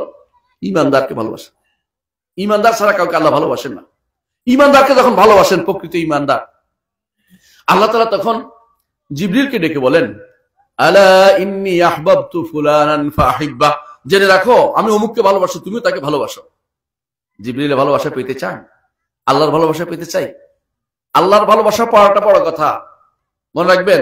আপনি যতই দাবি করেন না আল্লাহকে ভালোবাসে, আল্লাহকে ভালোবাসে দাবি, কিন্তু আল্লাহ যদি একবার আপনাকে ভালোবাসতে পারে আপনি আর জাহান্নামে যাচ্ছেন না। এই মজাটা কি পাচ্ছেন না? আল্লাহর ভালোবাসা পাওয়াটা বড় নেয়ামত। আল্লাহর ভালোবাসা পাওয়ার জন্য আপনাকে এই জন্য ইমান শক্তিশালী করতে হবে। আমরা আহলুস সুন্নাত ওয়াল জামাত ইমান রাখি, আমরা যারা আহলুল হাদিস ওয়াল আসার ইমান রাখি কি, যে ইমান বাড়ে ও কম। ইমান বাড়ে যত কোরআন তেলাওয়াত করবো, যত আল্লাহর কথা শুনবো, যত সালাত আদায় করবো, যত দিন মেনে চলবো, তত আমার ইমান বাড়বে। আর যখনই আমার অন্তরের ভিতরে শয়তান ঢুকবে, উল্টাপাল্টা চিন্তা ভাবনা করবে, যখনই হারামের দিকে তাকাবো, হারাম কাজ দিকে হাত দিব, তখন ইমান কমতে থাকে। কমতে কমতে কমতে কমতে একসময় লাইফের ইমান হয়ে যায়। কখনো কখনো উল্টাপাল্টা করলে একদম চলে যায়। উল্টাপাল্টা বুঝেন কিনা? কখনো কখনো যদি মনে করেন যে এই কবরকে 1 টাকা দিয়ে আসি, 1 টাকা দিচ্ছেন, তখন কি ইমান থাকবে? ইমান নাই, কিচ্ছু লাগবে না, ইমান শেষ। কবরে 1 টাকা দিলে ইমান শেষ। কারণ আপনি ওরে খুশি করা দিয়েছেন, ওইবার তো মরে গেছে, আসলে কিছুই না, আপনি ভয় পাইছেন। আপনি মনে করছেন যে কিছু উপকার করে দিবে বা ক্ষতি করবে, না দিলে ক্ষতি করবে, দিলে উপকার করবে। আপনি উপকার ক্ষতি কে করে? আল্লাহ। ওয়া ইয়ামসাসকাল্লাহু বিদুররিন ফালা কাশিফা লাহু, যদি কোনো ক্ষতি হয় আপনাকে এটা কেউ উদ্ধার করতে পারবে না আল্লাহ ব্যতীত, ইল্লাহু, তিনি ব্যতীত। এটা আমার নবীকে বলছে। আর আমি কোন বেটা, আমি কোন স্যার, আমি কে? আমার কোনো মূল্য আছে নাকি? কিন্তু আমার নবীকে আল্লাহ বলছেন যদি কোনো ক্ষতি হয় আল্লাহ ব্যতীত কেউ ক্ষতি থেকে আপনাকে উদ্ধার করতে পারবে না। যেটা বলছিলাম, এই ভালোবাসা যখন জিবরিল আলাইহিস আমিনকে বলা হয় যে তুমি তাকে ভালোবাসো, জিবরিল তখন ইউনাদি ফি মালাকুতিস সামা, আকাশে ডেকে ডেকে বলেন, আলা ইন্না রাব্বাকুম আহাব্বা ফুলানান ফাহিব্বু, হে আকাশবাসীরা, তোমাদের রব দুনিয়ার বুকে অমুককে ভালোবাসছে, তোমরাও তাকে ভালোবাসো। আল্লাহু আকবার। ফায়ুহিব্বুনাহু, তখন আসমানের ফেরেশতারা তাকে ভালোবাসতে আরম্ভ করে। এটা হাদিস ভাই, আমি সবই হাদিস বলতেছি এবং সহিহ হাদিস বলবো ইনশাআল্লাহ। তারপরে ফায়ুদাহু কবুলু ফিল আরদ, জমিনের বুকে তার জন্য ভালোবাসা ঢেলে দেয়া, তার জন্য মানুষ দেখতে ভালোবাসে। অনেক মানুষ আছে তাকে ভালোবাসে না? আপনারা দেখবেন অনেকে বলি ব্যক্তিগতভাবে জিয়াউর রহমানকে আমরা কিন্তু ভালোবাসি, সত্য না এটা? এই ভালোবাসা কেন? আমরা অন্য রাজনৈতিক কথা আলোচনা করতেছি না, শুধু এটাই আমাদের বিশ্বাস যে এরকম মানুষকে ভালোবাসা দরকার। তিনি সর্বপ্রথম আমাদের বলছে যে শাসনতন্ত্রের পতাকা থাকবে বিসমিল্লাহির রহমানির রহিম। এখন যদি কেউ করে বিসমিল্লাহির রহমানির রহিম থাকবে, আল্লাহর নামে শুরু করছি, মুহাম্মদুর রাসূলুল্লাহ সাল্লাল্লাহু আলাইহি ওয়াসাল্লামের সুন্নাহ মোতাবেক দেশ চলবে, আল্লাহে অন্তর থেকে ভালোবাসা আসবে না? বলেন তো, অন্তর থেকে ভালোবাসা আসবে না? কিন্তু এই জানোয়ার যারা ক্ষমতায় যায়, আমি এদের কথা বলছি না, যারা সামনে যাবে আর কি, ধরেন এরা যদি কোনোদিন যায়, এরা কিন্তু ওই দিকে চিন্তা করবে না। ওরা চিন্তা করবে ওদের রব যদি ইউরোপ আমেরিকা রেখে আসছে ওদের খুশি করার জন্য, যাদের দস্তরখানে খাইয়ে বড় হয়েছে, যাদের পয়সা দিয়ে বড় হয়েছে, এদের খুশি করার জন্য কখনো মুহাম্মদুর রাসূলুল্লাহ সাল্লাল্লাহু আলাইহি ওয়াসাল্লামকে সব জীবনের সর্বক্ষেত্রে আদর্শ মানতে হবে। এটা একটু ঢুকিয়ে দেখ না আমার সংবিধানটা, দেশটা একটু ইসলামিক হোক না। একটু করতে কি পারবে? একটু করতে কি কেউ চেষ্টা করতেছে? একটু করার জন্য কেউ চেষ্টা করতেছে না। সবাই গণতন্ত্রের প্রশংসায় পঞ্চমুখ হয়ে আছে। গণতন্ত্র আপনাকে ডুবাবে। এই গণতন্ত্র না, এগুলো শয়তানতন্ত্র, আল্লাহ রসুলের নীতির বিরুদ্ধে। এই গণতন্ত্র হইল 51 জন যদি বলে যে মদ চলবে তাহলে চলবে, বুঝছেন না? 100 জনের মধ্যে 51 জন যদি বলে মদ চলবে তাহলে চলবে, বুঝছেন নি? আর আমাদের ইসলামের কথা কি? হ্যাঁ, একজন বললেও, একজন যদি বলে যে মদ চলবে না তারটাই গ্রহণ করতে হবে। একজনও যদি না বলে তারপরে এটা গ্রহণ করতে হবে, কারণ এটা নীতি। এটা হচ্ছে আল্লাহর দেয়া স্থায়ী নীতি। স্থায়ী নীতি কোনো পরিবর্তন হয় না। ইসলামের কিছু নীতি আছে পরিবর্তন করার কোনো সুযোগ নেই, কোনো পরিবর্তন করতে পারবেন না। সেটা কি? এই যে আমাদের মায়েরা পর্দার কথাটাই বলছি। পর্দা যদি কোনো কেউ বলে আমি ক্ষমতায় গেলে পর্দা বাদে তোমাদেরকে চালাবো, এই বেটা কি হয়েছে, কোন পর্যায়ে বুঝছে না জানেন? বেটা নিজে তাগুত হয়েছে, কারণ আল্লাহর বিধান পরিবর্তন করতে চাচ্ছে। আল্লাহ তাআলা মেয়েদেরকে পর্দা থাকতে বলছে, আল্লাহ তাআলা মেয়েদের পর্দা করতে থাকতে বলছে। কি বলছে? ওয়ালিয়াদরিবনা বিখুমরিহিন্না আলা জুয়ুবিহিন্না, তারা যেন তাদের খমুর দিয়ে, তাদের পয়া দিয়ে, ঘোমটা দিয়ে তাদের সবকিছু যে ডেকে নেয়, এটা শিখিয়ে দিয়েছেন। কি এই আয়াত যখন নাজিল হয়েছে, মুজাহিদ ইবনে জাবার বলেন যে আমরা সাহাবিয়াতদের বর্ণনা আসছে এইভাবে সহিহ হাদিসে, যে তারা তখন এক চোখ বের করে দেখিয়েছিল, এইভাবে শুধুমাত্র চোখ। এখন 2 চোখ দেখার অসুবিধা নাই, কিন্তু আপনি মুখ খুলে রাস্তায় হাঁটবেন, এটাকে বৈধ করে যে ব্যক্তি দেখতে চাইবে ওই ব্যক্তি তাগুতের ভূমিকা পালন করবে। আর যেই ব্যক্তি পালন করবে, মেনে নিবে, সেই ব্যক্তিও তাগুতের অনুসরণকারী হবে। তাহলে এইটা কোন ইসলামের নীতি হইতে পারে না যে আপনি ইসলামের যে কোনো একটা নীতি আপনি বদলাই দিবেন। প্রিয় ভাইরা, আরেকটা বলি, ক্ষমতায় বলে যে আজ থেকে কেউ দায়ী রাখতে পারবে না, আমরা আইন করে দিলাম। সে কার ভূমিকা পালন করছে জানেন? সম্রাট আকবরের ভূমিকা, দ্বীনে ইলাহি প্রবর্তনের সময় সেটা করছে। এদেশের রাজাদের আপনি দেখবেন, সম্রাট আকবরের আগে যে সমস্ত রাজা আসছে, কোন রাজার দাড়ি বাঁধে ছিল? প্রত্যেক রাজা দাঁড়িয়েছিল। শেরশাহ দাঁড়িয়েছিল, সম্রাট আকবরের বাবরও দাঁড়িয়েছিল, আলমগীর আওরঙ্গজেব তার বংশের লোক সর্বশেষ যে মোগল সম্রাট ছিল তারও একবারে আপনার মতো লম্বা দাঁড়িয়ে ছিল, এত লম্বা দাঁড়িয়ে ছিল। তাহলে আপনি বুঝতে পারেন যে এরা যারা পুরুষ মানুষ, পৌরুষত্ব রক্ষা, তারা এটা বুঝে দায়ী রাখা হচ্ছে পৌরুষত্বের লক্ষণ। পুরুষ মেয়েদের মতো সাজে না তারা। কেউ যদি বলে অন্যায় করে, আচ্ছা তার মধ্যে একটা অপরাধ বোধ আছে যে আমি অন্যায়টা করছি, তাহলে গুনাহগার। কিন্তু যে ব্যক্তি অন্যায়টাকে আইন করে দিতে চাইবে সেই ব্যক্তি হচ্ছে কাফের হয়ে যাবে। অন্যায়কে আইন করা যায় না, অন্যায়কে চুপে চুপে থাকতে হয়। কিন্তু এরা অন্যায়কে সংবিধান বানিয়ে দিয়েছে, সারা বাংলাদেশের মানুষের জন্য একটা অন্যায় তৈরি করে দিয়েছে। আপনি কি মনে করেন এটা হালাল করেছে? এটা হারাম কাজের মধ্যে আপনি সমর্থন দিবেন, তারপর আপনি ভোটাভুটি করে ভোটে তারে ভোট দিবেন। আপনি কি মনে করেন না যে আল্লাহ তাআলা আপনার কর্মকাণ্ড দেখছেন না? আপনি সহজে আপনাকে ছেড়ে দিবেন? কখনো না।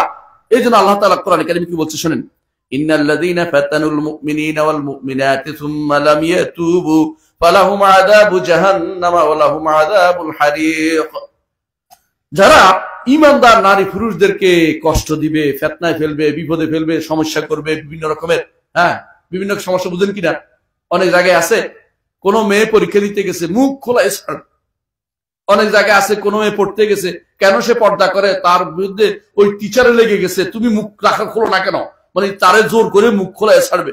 অনেকে আছে তারে নিয়ে ওই ইয়াতে যাবে, পিকনিকে যাবে, মেয়েরা কেন যায় না, তার নম্বর কমাই দিবে যে এই মেয়ে যাচ্ছে না কেন। এটা ফিতনা তৈরি করতেছে ভাই। অনেক সময় আছে মেয়েদের স্কুল বন্ধ করে ছেলে মেয়েদের স্কুল একসাথে করে দিচ্ছে, ওইটাও মেয়েদের জন্য ফিতনা তৈরি করছে। এর কারণে এদের জন্য এই সমস্ত জায়গাতে জায়েজ আছে? যাওয়া জায়েজ নাই। কারণ সমস্ত যেখানে কোন নারী পুরুষের একসাথে চলাফেরা, সেখানে মেয়েদেরকে তাদেরকে আলাদা রাখতে হবে। আমরা যেভাবে আলাদা মেয়েদেরকে রাখেছি এভাবে আলাদা রাখতে হবে। একসাথে বসে নারী পুরুষের কোনোভাবেই তাদের জন্য এই অবস্থান গ্রহণ করা কোনোভাবেই বৈধ নয়। কিন্তু কেউ যদি বলে, আল্লাহ তাআলা কি বলছেন, এই ফিতনায় নিপতিত করছে নারী পুরুষদেরকে, এরপর কেউ সুম্মা লাম ইয়াতুবু, তওবা করে নাই, ফালাহুম আযাবু জাহান্নাম ওয়া লাহুম আযাবুল হারিক, জাহান্নামের জন্য প্রস্তুত হও, আর জাহান্নামের আযাব রয়েছে এবং তাদের জন্য হারিক, যে হারিক দিয়ে ইমানদারদের দুনিয়াতে কষ্ট দিয়েছে আগুন দিয়ে, এই আগুন তাদের জন্য অপেক্ষা করছে, এই আগুন তাদের জন্য অপেক্ষা করছে, আর জাহান্নামের আগুনে জ্বলবে। এরপর আল্লাহ তাআলা বলছেন, তবে ইন্নাল্লাযীনা আমানু ওয়া আমিলুস সালিহাতি, যারা ঈমান আনবে এবং আমলে সালেহ করবে, অর্থাৎ আল্লাহর উপর ঈমান রাখছে, রাসূলকে অনুসরণ করছে। আমলে সালেহ হচ্ছে রাসূলকে অনুসরণ না করলে আমলে সালেহ হবে কিয়ামত পর্যন্ত। আমি যদি কোনো দাঁড়িয়ে থাকি, হাত একটা উপরের দিকে উঠে দিয়ে সব হবে, কারণ আমার নবী বলেন নাই। কিন্তু যদি আমরা ফজরের সালাতের পরে বসে থাকি, এরপরে সুবহানাল্লাহ আলহামদুলিল্লাহ পড়তে থাকি, জিকির আজকার করতে থাকি, কোরআন তেলাওয়াত করতে থাকি, সূর্য ওঠার পরে 2 রাকাত নামাজ পড়ি, আমার নবী বলছে কি হবে? একটা পূর্ণ হজ এবং পূর্ণ উমরার সওয়াব পাওয়া যাবে। পূর্ণ উমরা, পূর্ণ হজ উমরা সওয়াব পাওয়া যাবে। এইটা তো মানতে কোনো অসুবিধা নেই, সত্য, এটা আমলে সালেহ। কিন্তু আমি যদি কোনো চিৎকার করতে থাকি, মারামারি করতে থাকি এবং বলি যে এর মধ্যে সওয়াব পাবো, সওয়াব হবে? রাস্তার মধ্যে ধরে কয়েকজনকে মারলাম, কি জন্য? আমার ভোট দিলি না কেন, তো ঠ্যাং ভাঙিয়ে দিলাম, সওয়াব হইব না? এটা সওয়াব হবে না, এটা সওয়াবের জায়গা নয়। সওয়াবের জায়গা হচ্ছে ঈমান এবং আমলে সালেহ, নেক, আল্লাহর উপরে ঈমান আনতে হবে এবং আমলে সালেহ করতে হবে। অর্থ কি? আমলে সালেহ মানে নেক আমল করতে হবে, নেক আমল করতে হবে। এটা করলে কি লাভ? লাহুম জান্নাতুন তাজরি মিন তাহতিহাল আনহার, তার জন্য জান্নাত। আল্লাহু আকবার। এমন জান্নাত যে জান্নাতের নিচ দিয়ে নহর সমূহ প্রবাহিত। জান্নাতের নিচ দিয়ে নহর কি, এটা বুঝতাম না। 2016 সম্ভবত আমি কুয়েতে গেছি, 16 দিকে কুয়েতে গেছি। কুয়েতে যাই দেখলাম ওরা কি করছে, ওদের বাড়ির সামনে সামনে পানি। কিরে পানি কেন করছে? মানে ওরা কি করছে, নিজেদের বাড়ির সমুদ্র থেকে লাইন কেটে আইনা এই লবণাক্ত পানীয় তারা কি করছে, তাদের বাড়ির সামনে দিয়ে, বিশাল বাড়ি করছে, আর সামনে দিয়ে পানির প্রস্তাবন দিয়ে দিচ্ছে যাতে ঘুরে এমনি যায়। বাড়ির সামনে দিয়ে পানি গেতে থাকলে সুন্দর লাগে, কল কল কল কল, কুহু কুহু রব মুহু রব, তাকে শব্দ থাকে না, এই শব্দ দিয়ে তারা সুন্দর লাগে, আনন্দ লাগে, এই জন্য তারা এটা করছে। আমি বললাম, আল্লাহ দেখছো, এতদিন বুঝি নাই যে বাড়ি কেন নদী, আল্লাহ বলছে জান্নাতের নহর সমূহ প্রবাহিত হবে। আর জান্নাতের নহর কিন্তু মাটি দিয়ে প্রবাহিত হবে না, আপনারা ভালো করে জানেন। জান্নাতের নহর কি হবে? উপর দিয়ে যাবে, মাটির ভিতর দিয়ে যাবে না, খাদ হয়ে যাবে না, সুন্দর করে যাবে। জান্নাতের নাহর কয় প্রকার থাকে? কয় প্রকার? 4 প্রকার। কিছু নাহার থাকবে দুধের, কিছু নাহার থাকবে পানির, কিছু নাহার থাকবে মধুর, কিছু নাহার থাকবে, নাহার তো বুঝছেন নালা, কিছু নালা থাকবে মদিরা।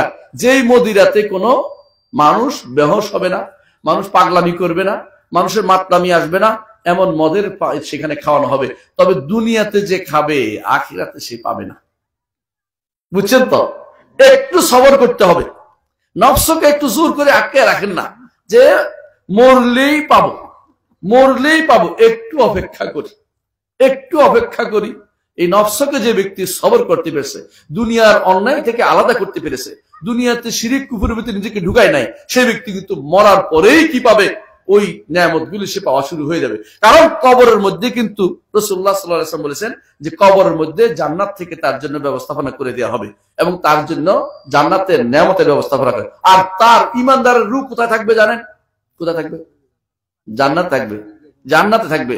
জান্নাতে পাখির ভিতরে দেওয়া হবে, সে কি করবে? ঘুরবে ঘুরবে ঘুরবে ঘুরবে, আবার এসে অবস্থান করবে। কত সুন্দর হবে আপনার রূহ, আপনি কি চিন্তা করে পারছেন? মানে সেটা ঘুরবে ঘুরবে। ইমানদারকে আলাদা সম্মান করা হবে, শহীদকে আরেকটু বেশি সম্মান করা হবে।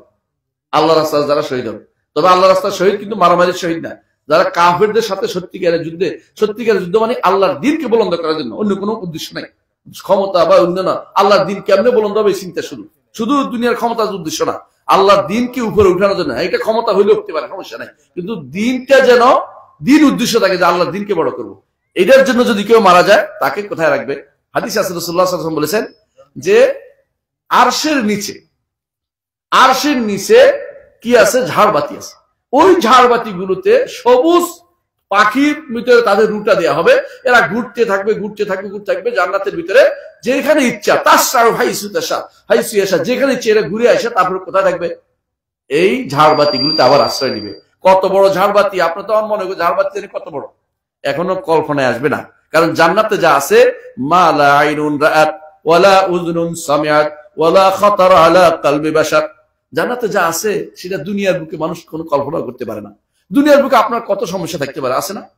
একটা নারীর সমস্যা আছে, হায়েজ নেফাস কত কিছু আছে না, তার সমস্যা হয়। আখিরাতে কিচ্ছু থাকবে না, শান্তি আর শান্তি অনাবিল। দুনিয়াতে কোনো মানুষ আপনার স্বামী হয়েছে ভালো না, আখিরাতে থেকে এই স্বামীকে এত সুন্দরময় করে দিবে, আপনি খুশি হয়ে বলবেন যে এটা আমার আসল, এটাই স্বামী, এটা নিয়ে খুশি থাকবেন আপনি। আর স্ত্রী দুনিয়াতে অনেক সময় আপনার পছন্দ না, কিন্তু তার সাথে আপনি ঘর সংসার করে দিনের উপর চালিয়েছেন, জান্নাতে গেছে, স্ত্রীকে এত সুন্দর করে দেওয়া হবে, হুর ইন থেকে আপনার স্ত্রীর প্রতি আপনার আগ্রহ বেশি থাকবে। আল্লাহু আকবার। এর অর্থ হচ্ছে আল্লাহ পরিবর্তন করে দিবেন। দুনিয়ার বুকে কেউ হয়তো কালো, তাকে আপনি আখিরাতে লাগবে তাকে আরো বেশি ভালো। কেন? কালো থাকবে না, সব মানুষ সুন্দর হয়ে যাবে। সবার চেহারা হবে চাঁদের মতো সুন্দর, এবং 14 তারিখে চাঁদের মতো সুন্দর হবে তাদের চেহারা, এবং তারা হবে বয়সের দিক থেকে 33 বছর বয়স্ক একটা যুবক, তাগড়া যুবক, যাদের আপনার কোন রকমের ক্লান্তি আসবে না, আপনার সাথে চলাফেরার কোনো ক্লান্তি আসবে না, এরকম অবস্থা তাদের তৈরি করে দেওয়া হবে। জান্নাতে যদি একবার পা রাখতে পারেন, আপনি হচ্ছেন সফল। এই জন্য আল্লাহ তাআলা বলছেন যালিকাল ফাউজুল কাবীর, এ হচ্ছে বড় সফলতা। দুনিয়ার বুকে আপনার কাছে অনেক সফলতা কি জানেন? কি সফলতা? বসুন্ধরা একটা বাড়ি এবং মার্সিডিজ একটা গাড়ি, অমুক বড় লোকের মেয়ের যেন আমার নারী হয় নারী, তাই না? 3টে জিনিস কি? আর যদি পারেন যে আরো বেশি, তো বলবেন যে ঢাকা শহরের একবারে প্রাণ কেন্দ্রে গুলশানে আমার একটা অট্টালিকা থাকলে, আর আমার নির্দেশে 10টা নদী ইয়া থাকলে, মানুষ থাকলে, তো হচ্ছে আমি সফল। এক একজনের তখন চিন্তা, একজন নখ কাটে, একজনের পা কাটে, দেখাচ্ছে না মানুষ এটা করে। এটা সফলতা না, সফলতা জান্নাতে যাওয়া। কারণ জান্নাতে গেলে এত আনন্দ আপনার হবে, আপনি বলবেন যে আমার কক্সবাজার যাওয়া দরকার, কক্সবাজার আপনার কাছে চলে আসবে, আপনার যাওয়া কষ্ট করে যাওয়া লাগবে না, এত কষ্ট করে পিঠ ভেঙে যাওয়া লাগবে না, কক্সবাজার আপনার কাছে চলে আসবে। আপনি বলবেন যে জগৎটা আমার দরকার, এত বড় একটা পৃথিবী দরকার, কিছুক্ষণের মধ্যে কিন্তু পৃথিবীর সব যত নেয়ামত যেটা আপনার দরকার, এগুলি সব আপনার কাছে চলে আসছে। রাসূলুল্লাহ সাল্লাল্লাহু আলাইহি ওয়াসাল্লাম বলেছেন জান্নাতের এক একটা গাছ হবে 100 বছর এর ছায়া আপনি দিতে পারবেন। 100 বছর, 100 বছর ছায়া দিতে অতিক্রম করতে পারবেন, ছায়া শেষ হবে না। ছায়া গেরা মানুষ সবাই পছন্দ করে, ছায়া গেরা জীবন পছন্দ করে। জান্নাতের সূর্যের আলোতে আপনার কষ্ট দিবে না, কারণ জান্নাতের আলো কার আলো? আল্লাহর চেহারা আলো দিয়ে সব আলোকিত হবে।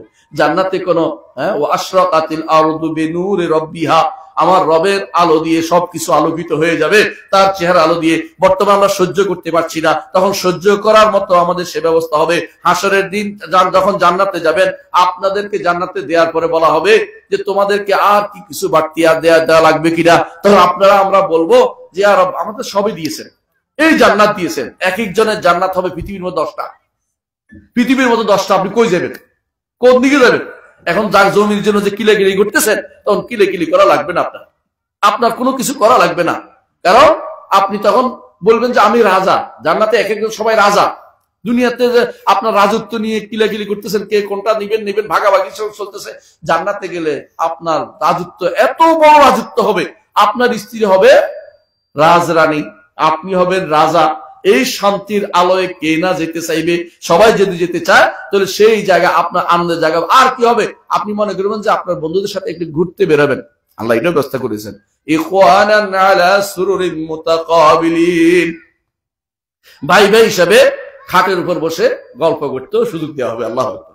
বাজারের ব্যবস্থা করা হবে। হাদিসে আছে বাজারে গেলে সৌন্দর্য আরো বেড়ে যাবে। আশা দেখে যে স্ত্রীরা তখন বলবে যে আপনার তো সুন্দর হয়ে গেছেন, তো আপনি বলবেন আপনার স্ত্রীকে তোমাকেও তো আজকে আর এক রকম সুন্দর লাগতেছে। প্রতিদিন তিনি আমার রব জান্নাতকে সাজায় আপনার আমার জন্য। আমরা সাজানো জান্নাতে যেতে চাই। এই সাজানো জান্নাত যেছে আল্লাহ তাআলা যিনি নিজে সাজান। জান্নাতে আপনার গাছ রোপণ করছে আমার আল্লাহ নিজে আল্লাহ গাছ রোপণ করেছেন। তিনি হাদিসে রাসূলুল্লাহ সাল্লাল্লাহু আলাইহি ওয়াসাল্লাম বলেছেন জান্নাতে আপনার গাছগুলি আল্লাহ নিজে রোপণ করেছেন। চিন্তা করে দেখেন তো কত সম্মান আপনার জন্য করেছেন।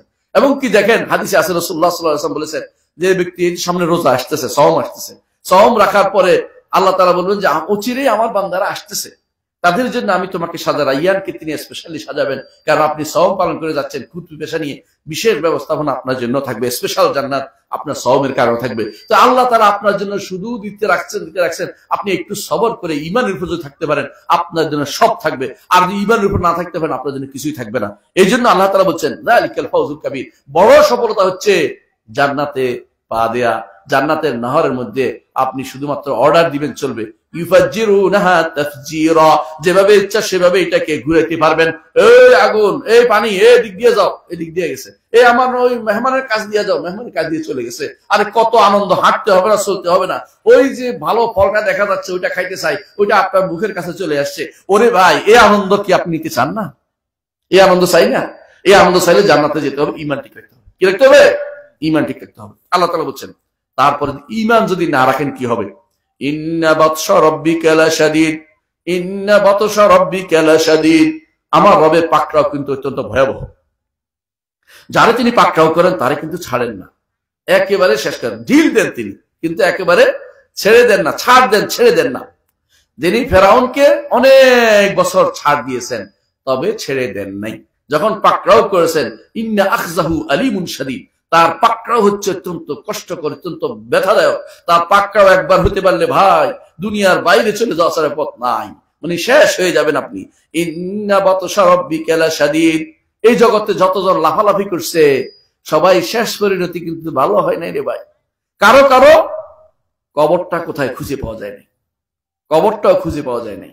অনেকে আসে এই যে লিবিয়াতে, অন্য জায়গাতে নাম বলতে চিনান না, যাক অনেক জায়গাতে আছে, মৃত্যুর সময় কোন জায়গায় তার কবরটা হয়েছে এটা এখন পর্যন্ত খুঁজে পায় না। অথচ সে কি দাপট দেখাইছে। আমার রব যখন পাকড়াও করেন তখন তিনি কঠিন ভাবে পাকড়াও করেন। ইন্নাহু হুয়া ইউবদিউ ওয়া ইউঈদ, তিনি যেভাবে প্রথম তিনি সৃষ্টি করেছেন, আবার তিনি পুনরায় আপনাকে তিনি আবার হাসরের মাঠে তিনি উপস্থিত করবেন। এই সৃষ্টি করে হাসরের মাঠে আপনাকে নিয়ে যাবেন। তারপর তিনি বলছেন ওয়া হুয়াল গফুরুল ওয়াদুদ, হে বান্দারা ক্ষমাশীল তিনি, তুমি ক্ষমা চাও। ওয়াদুদ, তিনি ভালোবাসেন তোমাদেরকে, তোমাদেরকে এত ভালোবাসেন, তোমাদেরকে স্নেহ করেন তোমাদের প্রতি, তোমরা যেন জাহান্নামে না যাও। এই জন্য নবী পাঠাইছেন, কিতাব দিয়েছেন, সবকিছু দিয়েছেন, কিন্তু তোমরা তো জান্নাতের পথে চলতে চাচ্ছ না, তোমরা ঈমানকে ঠিক রাখতে চাচ্ছ না। যুল আরশিল মাজিদ, তিনি যুল আরশ, আরশওয়ালা। মাজিদু, তিনি মানুষ অত্যন্ত সম্মানিত। আরশওয়ালা, তিনি সম্মানিত। ফাআলুল লিমা ইউরিদ, তিনি যা ইচ্ছা তা করেন, তার কথাকে কেউ, তার কাজকে কেউ বাধা দিবে এমন ক্ষমতা কারো নাই। তিনি কোনো কিছু করতে, কোনো কিছু কারো চিন্তা করে, কাউকে জিজ্ঞাসা করে করেন না, যা ইচ্ছা তিনি করতে পারেন। তারপর তিনি উদাহরণ দিচ্ছেন, হাল আতাকা হাদিসুল জুনুদ, আপনার কাছে কি ওই সমস্ত বাহিনীর খবর আসছে? কারা এরা? ফিরআউন ওয়া সামুদ, ফিরআউন এবং সামুদ গোষ্ঠী। ফিরআউন গোষ্ঠী এবং সামুদ গোষ্ঠী কি করেছে? বালিল্লাযীনা কাফারু ফি তাকযীব, তারা সবসময় মিথ্যার উপর অভ্যস্ত ছিল। আল্লাহর কথাকে তারা মানেনি, আল্লাহর কথার বিরুদ্ধে চলেছে, আল্লাহর শরীয়তের বিরুদ্ধে চলেছে, আল্লাহর শরীয়তকে মেনে চলেনি, আল্লাহ তারা যে বিধান দিচ্ছে সেটা মানে নাই, আল্লাহর বিধানকে তারা অবজ্ঞা করেছে, সেটা কোনোভাবেই তারা দুনিয়ার বুকে চালু করতে চায়নি। এর হলে ফেরাউন গোষ্ঠী। মুসা আলাইহিস সালাম ফেরাউনের কাছে প্রেরিত হয়েছেন, কি বলেছেন? হাল্লাকা ইলা আন তাযাক্কা ওয়া আহদিয়াকা ইলা রাব্বিকা ফাতাখশা ফাআরাহুল আয়াতাল কুবরা ফাকাযযাবা ওয়া আসা। সে যতই বলছে তোমাকে কি আমি পবিত্র করব, আল্লাহর কাছে গেলে ভালো পাবে, ইত্যাদি ইত্যাদি কত কথা বলছে মুসা আলাইহিস সালাম বুঝে বুঝে। ফাকাযযাবা ওয়া আসা, শুনে নাই, বলছে তোমাকে আমি শাস্তি দিব। মুসা আলাইহিস সালাম দেখলেন যে শাস্তি দিলে তো হয়তো যে দুষ্টের দুষ্ট মেরেই ফেলতে পারে, তো তিনি বলেন যে তোমাকে একটা নিদর্শন দেখাবো। দেখাও, কি আনছো দেখাও, মানে চ্যালেঞ্জ দেখাচ্ছে আর কি। দেখো কি দেখি, তো বলছে হাতটা যখন হাত থেকে লাঠিটা ছেড়ে দিছে, সাপ হয়ে দৌড়ে দিছে, খেয়ে ফেলবে কে। ওই মুসা থামো, ইমান আনবো, থামো। থামানোর ফলে ও জাদু দেখাচ্ছ, আমি তোমার জাদু করে নিয়ে আসতেছি, মানে এবার গোল পাল্টাই বলছে।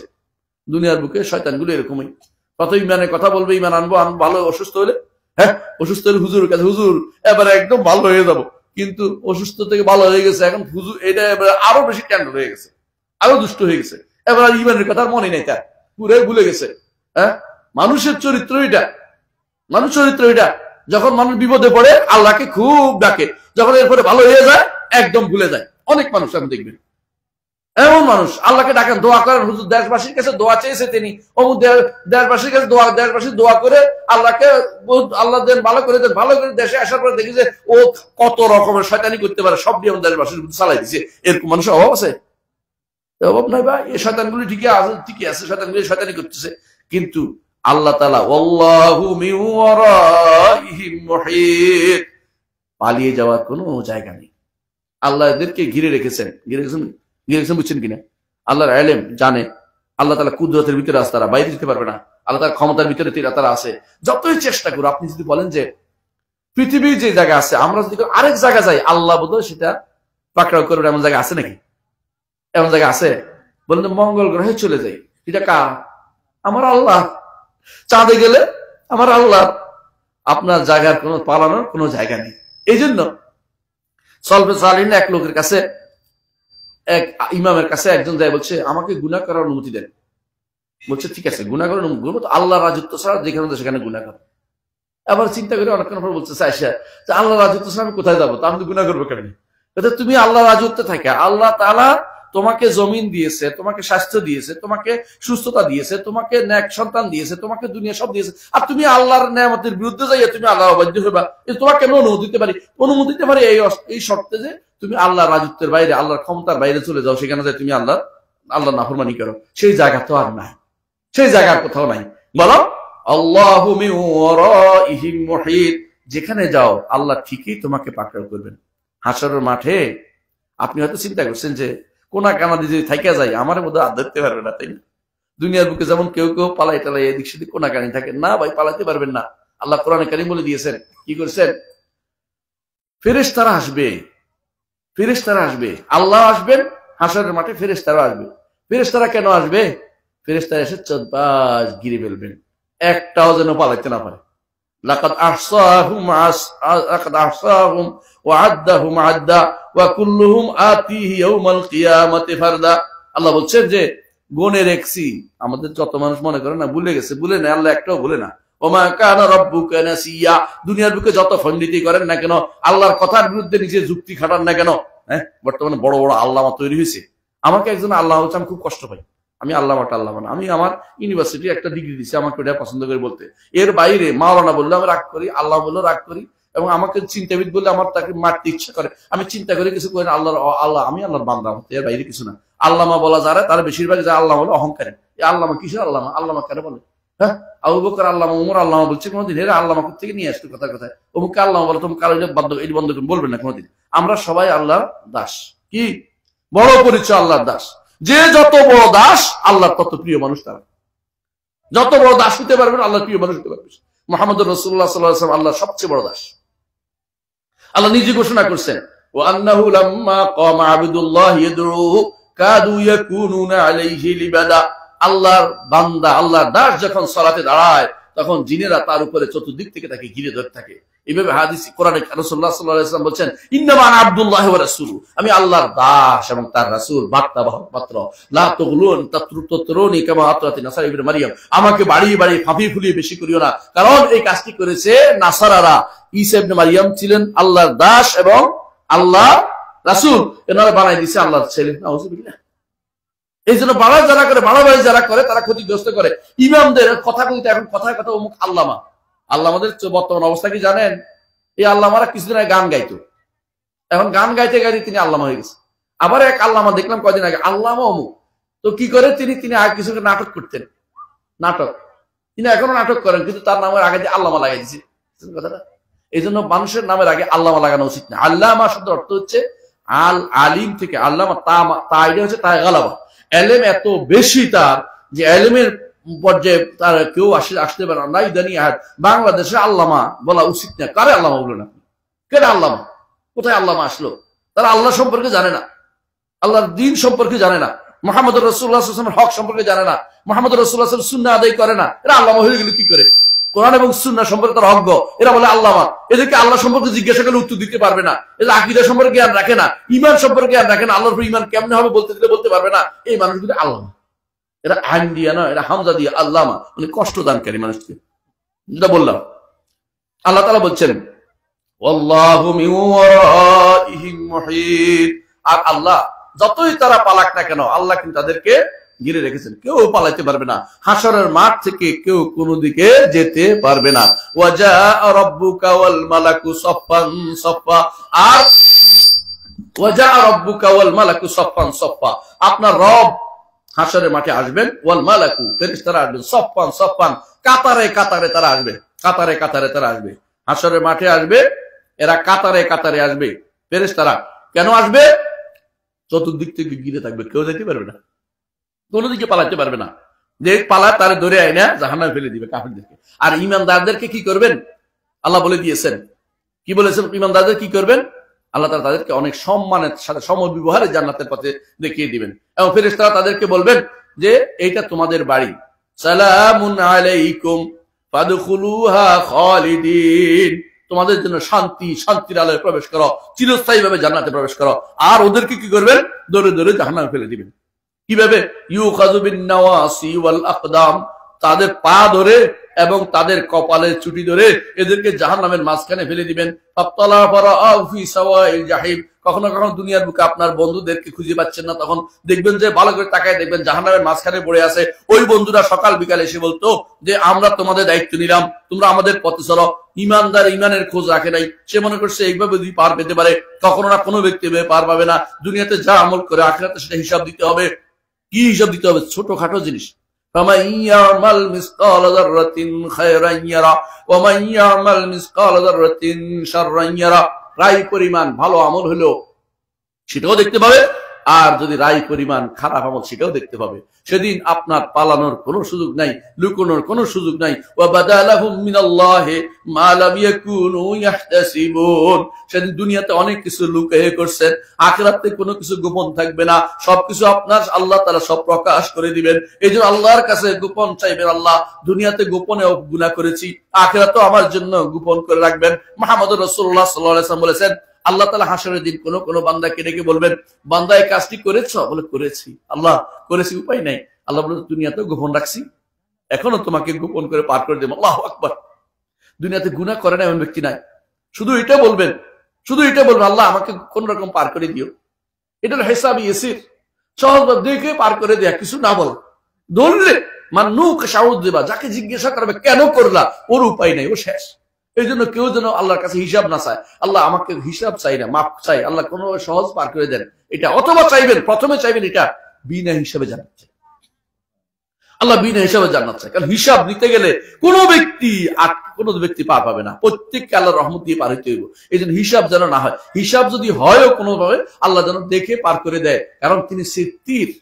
আল্লাহর নাম সাত্তার নাকি সিত্তির? সাত্তার আল্লাহর নাম নেই। আব্দুল সাত্তার যার নাম আছে না বদলে সিত্তির রেখে দিবেন, আব্দুল সিত্তির।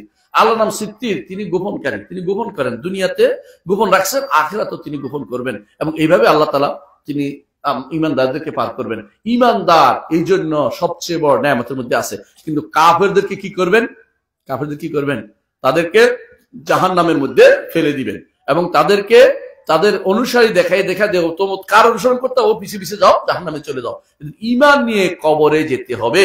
এজন্য আল্লাহ তাআলা বলছেন, ঈমান নিয়ে কবরে যেতে হলে এই কোরআন কারীমকে মানতে হবে। এই কোরআন কারীম কার থেকে আসছে? আল্লাহর কাছ থেকে আসছে। কোথায় ছিল? বাল হুয়া কুরআনুম মাজিদ ফি লাউহিম মাহফুজ। এই হচ্ছে কোরআন কারীম। কোথায় আছে? লাউহে মাহফুজে আছে, সংরক্ষিত পলকে আছে। এইটা প্রথম নাজিল হয়েছে কোন সময়? লাইলাতুল কদর। এরপর নাজিল হওয়া শুরু হয়েছে কোন সময়? 17ই রমাদান। 17ই রমাদান রাসূলুল্লাহ সাল্লাল্লাহু আলাইহি ওয়াসাল্লাম যখন ইকরা বিসমি রাব্বিকাল্লাযী খালাক, এটা ছিল 17ই রমাদান। আর যখন এটা পুরোপুরি আলাদা হয়েছে, লাউহে মাহফুজ থেকে বাইতুল ইজ্জতে আসছে, এটা হচ্ছে রমজান মাসে শেষ দশকে। কি? লাইলাতুল কদর। ইন্না আনজালনাহু ফি লাইলাতুল কদর। এই যে লাইলাতুল কদর কি হইতে বলছে? শেষ দশকের বেজর রাত্রিগুলোতে। একটা হাদিসে আসছে 24 তারিখ দিনগত রাতে, 25 তারিখের রাতে সেটা নাজিল হয়েছে। এটাও সহিহ হাদিস বলে শেখুল আলবানী বলেছেন। এর অর্থ হচ্ছে শেষ দশকে কোরআন লাইলাতুল কদর রাত্রিতে সেটা কোরআন লাউহে মাহফুজ থেকে বাইতুল ইজ্জতে আসছে। আর ঈমানদারদের কাছে মুহাম্মদ রাসূলুল্লাহ সাল্লাল্লাহু আলাইহি ওয়াসাল্লামের কাছে আসা শুরু হয়েছে কোন তারিখ? 17ই রমাদান। ইকরা বিসমি রাব্বিকাল্লাযী খালাক। এই আয়াতে 5টি আয়াত একসাথে নাযিল হয়েছে। ইকরা বিসমি রাব্বিকাল্লাযী খালাক, খালাকাল ইনসানা মিন আলাক, ইকরা ওয়া রাব্বুকাল আকরাম আল্লাযী আল্লামা বিল কলম, আল্লামাল ইনসানা মা লাম ইয়ালাম। এর দুই পর্যন্ত নাযিল হয়েছে। নাযিল হওয়ার পর রাসূলুল্লাহ সাল্লাল্লাহু আলাইহি ওয়াসাল্লাম দৌড়াদৌড়ি আসছেন, ভয়ে তার স্ত্রীর কাছে আসে বলছেন যে এই ঘটনা ঘটছে, আমার তো মনে হয় আর বাঁচা যাবে না। মানে একটু ভয়ে পেয়েছেন, কারণ এই মানুষ এভাবে চেপে ধরছে জিবরিল, তো কঠিন কষ্ট। তারপর তিনি এসে বললেন যে না, আল্লাহ তাআলা আপনাকে কখনো অপমানিত করবেন না, আপনি এই তারপর তাকে সান্ত্বনা দিলেন। সান্ত্বনা দিয়ে ওরা ইবনে কাব মুআফিলের কাছে নিয়ে গেলেন। এই ঘটনা পুরোটাই আপনারা জানেন, আমি শুধু বলবো না, আমি শুধু ইঙ্গিত করতে চাচ্ছি যে এই যে আয়াত নাজিল হয়েছে সরাসরি আল্লাহর কাছ থেকে নিয়ে আসছে। ওই লাউহে মাহফুজ থেকে জিবরিল আনতে পারে না, মনে রাখবেন। লাউহে মাহফুজ জিবরিল আনতে পারে না, কারণ লাউহে মাহফুজ হচ্ছে আল্লাহ বলছেন লা ইয়ামাসসুহু ইল্লাল মুতাহহারুন। এটাকে স্পষ্ট করতে পারে না কেউ, যে ইচ্ছে সে স্পষ্ট করবে সেই সুযোগ নাই। লাউহে মাহফুজ থেকে আনতে পারে না। এটা দেখে আনছে জিবরিল, এখান থেকে আনতে পারে না। এবং বাইতুল ইজ্জত থেকে জিবরিল বাছাই করে আনে নাই। প্রত্যেকটি আয়াত, প্রত্যেকটি শব্দ আল্লাহ রাব্বুল আলামিন যেটা তখন উচ্চারণ করেছেন, জিবরিল শুনেছে, সেই শব্দ শুনেছে, সেই বাণী শুনেছে, তারপর সেটা মুহাম্মদ রাসূলুল্লাহ সাল্লাল্লাহু আলাইহি ওয়াসাল্লামের কাছে নিয়ে এসেছেন। কত বছর জিন্দেগিতে? 23 বছর জিন্দেগিতে সেটা এনে দিয়েছেন। কোন ব্যক্তি যদি উল্টাটা বিশ্বাস করে, তার ঈমান নাই। এটাই মনে রাখতে হবে। এর বেশি আকীদা শুদ্ধ করার কথা আর বলবো না, অন্যদিন ইনশাআল্লাহ আরো বেশি আলোচনা করবো। আজকের মতো আপনাদের অনেক রাত হয়ে গেছে, বিদায় করে দিতে চাই। সুবহানাকাল্লাহু ওয়া বিহামদিকা আশহাদু আল্লা ইলাহা ইল্লা আনতা আস্তাগফিরুকা ওয়া আতুবু ইলাইক। আসসালামু আলাইকুম ওয়া রাহমাতুল্লাহি ওয়া বারাকাতুহু।